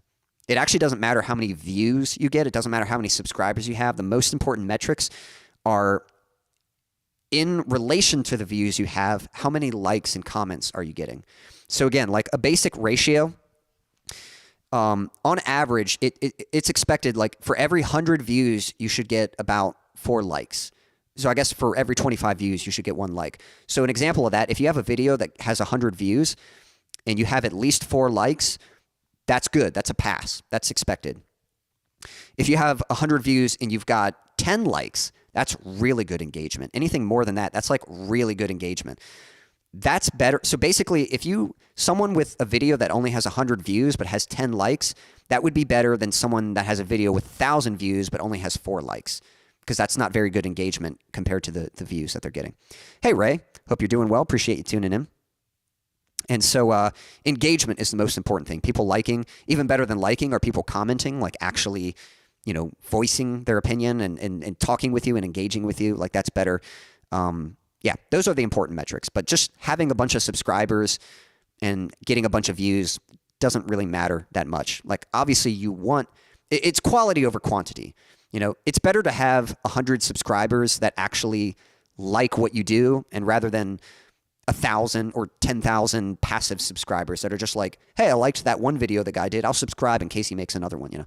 So the other thing too is I always thought everyone was like me. You know, like on YouTube, I don't know about you guys, but I only subscribe to a few channels, and whenever I get on YouTube, I always go to my subscriber page. Like I check my subscriptions and see if anyone that I've subscribed to, if they've posted new videos. And that's all I watch. But I don't think a lot of people do that. I think a lot of people subscribe and they kind of do it passively. Like they subscribe, and then if they happen to see another video that the person they subscribe to posts, they'll check it out. But yeah, like I'm very intentional with who I subscribe to, but I think a lot of people aren't so intentional. They just kind of, they're willing to sort of just subscribe to anyone who's made a video they liked. Daniel saying, nah, keep it going. All I know is I'll get front row tickets to your shows, right? That is right. Yeah, thanks, Daniel. I appreciate it. Yeah, I wondered if it was better to start over or not, and ultimately I came to the decision it was best just for me to revamp my channel. And plus, I actually unlocked a few benefits from having so many subscribers, but it's going to take a little bit of time before the number accurately represents, you know, my actual audience. But that's right, Daniel. I appreciate that. I can't wait. I can't wait till I can come to Texas, or I can fly you out to Virginia. You can come to one of my live shows. Looking forward to that. Leo saying, gimmicks can drive away people who would like you otherwise. Yeah. I don't know if I've ever looked at my subscriber page. Oh, that's interesting. Yeah, Leo confirming that. Yeah, me. Whenever I get on YouTube, the only thing I check is my subscriber page. I just want to see the people I subscribe to. Did they post anything? If not, I don't. I actually really try, especially these days, I try not to search for too much content. Like I try not to search for just, because you can go down a rabbit hole and just search all kinds of stuff and keep watching. Now, if I'm trying to learn something, then yes, I will search for things. But if I want to watch, if I'm looking for entertainment, I just look to my subscribers and see if they've posted something or not. Daniel saying that's what I do. Turn on notifications for people I'm subscribed to. Reminds me, I got to check out Silas's latest video. Yeah, I think Silas posted a short recently. Silas saying, me too. Would love to see you live, Quincy. Yeah, I'm hoping that'll happen someday. I'll share with you guys a little fantasy I have. So where I live in Charlottesville, Virginia, there's an area, the downtown area. It's the downtown mall, but it's got a venue called the Pavilion. And it's this big outdoor venue. It's this big canopy, and it's just this, you know, cement. I don't know. It's just a decline. It's just a cement decline that goes down to the stage, this big stage on there. And I've seen some shows there before. You know, the place it can fill a lot of people. I don't know how big it is. I don't want to over exaggerate the numbers. At least 500, maybe 1,000, but I'm worried 1,000 is going to be an over-exaggeration, but at least 500. But I've kind of fantasized like, man, that would be a dream come true if I could just play a show in my local town to just an audience filled in the Pavilion and just be up there and just playing. Like, that'd be such a cool thing. So that's kind of a fantasy, and hopefully someday we'll get to that point. And yeah, Silas posted that. That's right, that little short about Switchfoot or Skillet. Hey, Bass Girl, appreciate you tuning in. Hope you're doing well. Hello from NZ. I'm trying to think what NZ stands for. Not sure which state that might be. New Jersey, but wouldn't that be NJ? You know, I'm not sure. New Zealand, maybe? Is it a country? But appreciate you tuning in. I'm going to play a song in just a moment here, and if you'd like to request one, I don't know if you're familiar with my songs, but I'm just playing original songs. You can find them in the description on YouTube, and even if you don't know my songs, you can just pick a title. New Zealand, awesome, very cool. New Zealand would be a great place to visit. I love the Lord of the Rings movies and the scenery. They shot a lot of that in New Zealand, so really cool. I don't know how familiar you are with my catalog of songs, but you can just pick a title that sounds interesting, and I'll play it for you. We had a request. Let me scroll back up and see. I'm going to play a song right now. I think I'm going to do at least one more, but I'll do two more if someone else makes a request. Who was it? I'm trying to find it. And maybe if you're out there, if you can remember what you requested, you can let me know. And the last one I did was a song called "A Place to Call Home." And all right, I think I'm missing it. There's a place to call home. And Stan had made some requests, but I think Stan's gone right now. I think he headed out. So yeah, I think I got time for at least one more, maybe two. But If someone would like to make a request, go ahead and do so, and I will play it just for you. Let's see here. Yeah, I'm looking back through the chat, and I'm not seeing anything, so we'll see. Awesome. All right. Well, if anyone has a request, let me know. And if not, I'll just pick something and play it. And then I think we'll put a wrap on this. But let's see here. What have I not played yet? So far, I've played A Place to Call Home, which I don't mind replaying some. You know, again, if someone wants to pick one that they wanted to hear. I did Into the Unknown. I did Get Up Again. Erase Myself. Good pick. Cool. Oh, you choose. All right, well, cool. Well, Leo just made a request for Erase Myself, so we'll go ahead and do that one. Let me get my backing track set up, and we'll be good to go. Bass Girl, let me know how your week's been. Anything fun or eventful happened lately, or is there anything coming up that you're excited about? Any plans? Let me know. All right, Leo, this one goes out to you. This one's called Erase Myself. And I have released this song, so if you like it, you can find it on Spotify or wherever you like to listen to music. Again, you can see the link pinned at the top of the chat, and that will take you to Spotify. You can also download it from my Bandcamp if you'd like to. I think this is going to be the last one of the evening, but hope you like it. This one's called Erase Myself.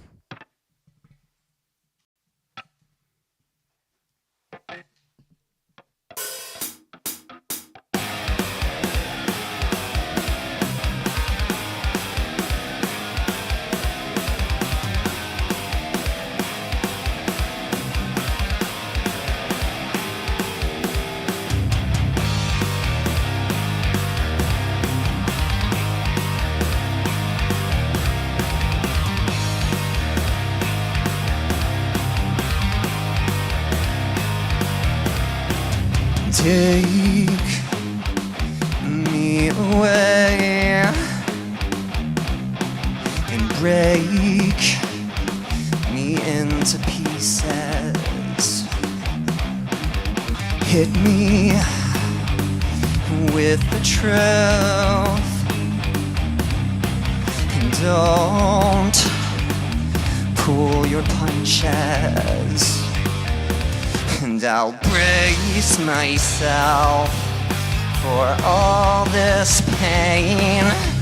Erase myself and start again.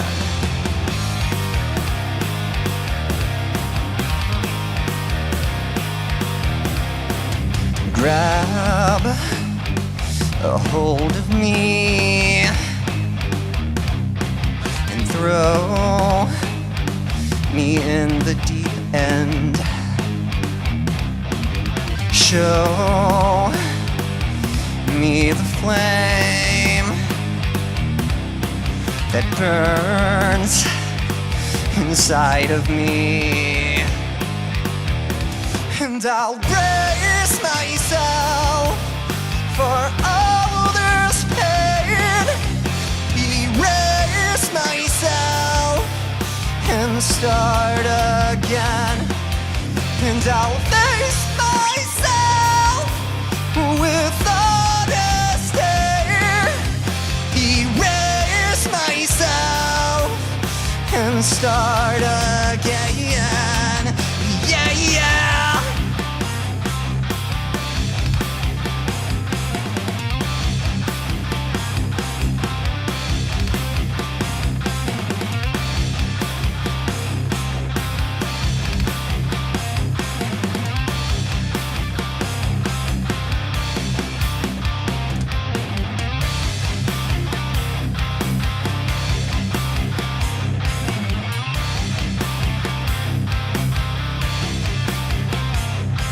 I can't remain without the refiner.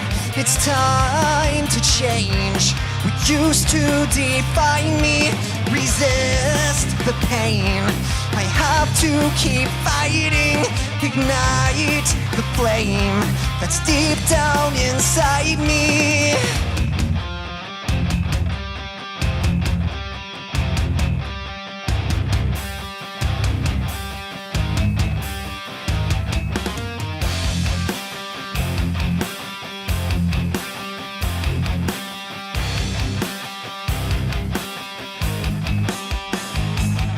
It hurts at first, but worth all the pain to see myself and not be ashamed. It hurts at first, but worth all the pain to see myself and not be ashamed.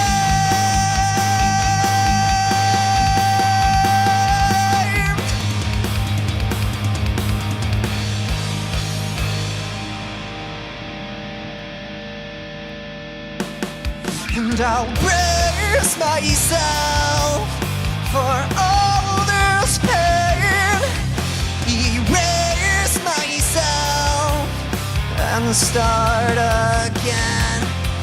And I'll face myself with honesty, erase myself and start again. Thank you. Again, that one was called Erase Myself, and I have released that song. So if you enjoyed it, you can hear it again on Spotify or wherever you like to listen to music. You should be able to find it there. If you still like to download music, you can even download it for free from my Bandcamp. Again, you can find all the links for that stuff pinned at the top of the chat here. So, all right. Let me catch up with the chat. I think this is going to be a wrap, but we will see. Catching up. Break a leg, thanks. Did not expect that. Wow, well, cool. Leo saying, love this song. Thanks. Glad you liked that one. Awesome. Glad you enjoyed it, Bass Girl. Appreciate that. One of my faves. Love that time signature. Thank you. Yeah, it's a fun one to play too. You got to check out more of his stuff and come back next Thursday. Hey, thanks. Appreciate you sharing, Leo. Great stuff on Spotify and other sites. For sure, just subbed. Hey, thanks for the sub. Much appreciated. Yeah, I've released music on Spotify, so or wherever you like to listen to music, you should be able to find it there. You can check out some of my music videos and stuff if you go further in my channel and see some of the other songs that I put out. The last song I released was called Plastic Cup. That's my newest one. And then I've just started production on a new song that should be, if everything goes according to plan, that one should be released sometime in early April. I think April 7th is the date. So that was excellent. Well, thank you. Glad you enjoyed it. Thank you, Silas. Great job. Have that one downloaded on one of my Spotify playlists. Great. Could you play Mirror again? Maybe. I think so. We'll give that one a shot. Let me find it real quick. So this is a new one. This is actually the song I'm working to produce. It's fine if you're done. No, I don't mind doing one more for you. I will say this one, I'm just a little, I guess, hold on, what's going on here? Oh, okay, I see. Yeah, sorry, my backing track wasn't working. So this one's still kind of a little bit, keep it up, I'll check out more. Well, thank you. This is a newer one. This is a song I'm currently working on, but what you're hearing, or what you're going to hear if I play this one, it's kind of a first draft, and I've been writing this week, and what I've been writing I think sounds a lot better. So I kind of tweaked the verses some, and it came out a lot better, but I'll try it. So this is a new one, but just keep in mind that the finished version of this is going to be a little different than what you'll hear if I do this. Think of this as more like a first draft, but I think this is going to be the last one, and then we're going to call it a wrap. But yeah, I do streams every Thursday, 6:30 p.m. Eastern Standard Time. Again, that might be a different time for you over in New Zealand, but yeah, next week we'll be doing another stream. I think next week might be the acoustic one. I do a few different segments, so might be playing acoustic guitar next week, and or it might be, I'm not sure what it's going to be. Okay, I guess we'll find out. You'll have to tune in to find out.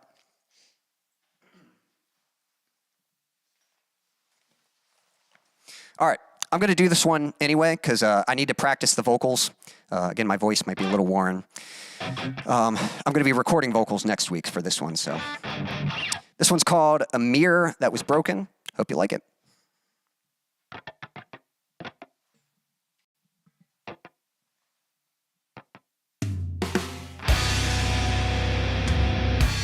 And so I lived happily ever after, or so I thought, until she told me it was over. A broken heart has a way of putting life on hold, but when I stop to think, I never seem to find an answer. And I am falling apart now for all I know. Everything's changing and I must let go, but I keep reflecting on better days and wondering if life will ever be the same. Scraping up the pieces, cutting up my hands, looking for myself in a mirror that is broken.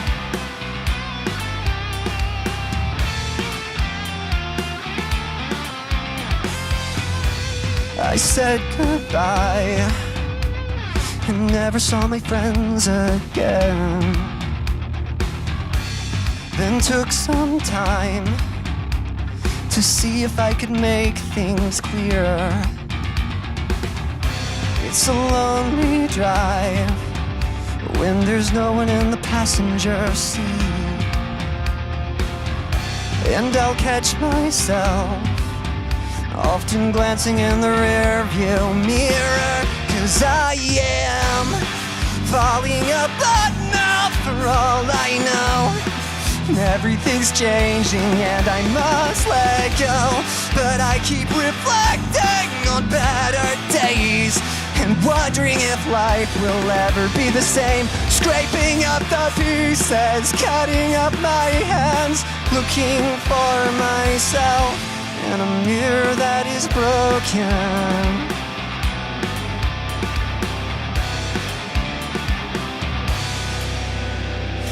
Every single tear, there's a lesson to be learned. With every single scar is a treasure to be earned. But I'll never find healing if I'm holding on to hurt. I'll never see heaven if I'm face down in the dirt. With every single tear, there's a lesson to be learned. With every single scar, there's a treasure to be earned. But I'll never find healing if I'm holding on to hurt. And so I'm letting go, 'cause I am falling apart now for all I know. Caught a glimpse of myself before I let him go. I'm looking ahead now to better days and wondering what life has got in store for me. I'm falling apart now for all I know. Just fragments of memories from long ago. But those days are over, so I'll move on. I know that the best is yet to come. Displaying all the pieces, showing who I am. Formed a masterpiece from a mirror that was broken.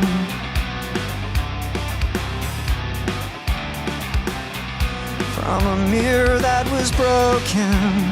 Yeah, yeah.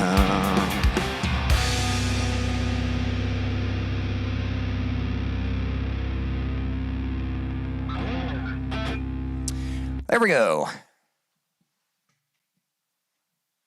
Hope you all enjoyed that. Again, that's a new one, so I'm still kind of practicing that one, but that's the one I'm currently producing. I just started working on that this week, going through the writing process. Next week, I'm going to be recording vocals and guitar, and if everything goes according to plan, that song should be released April 7th. And again, as I was writing it, it's going to be a little different than what you just heard, but hopefully you'll like it. So.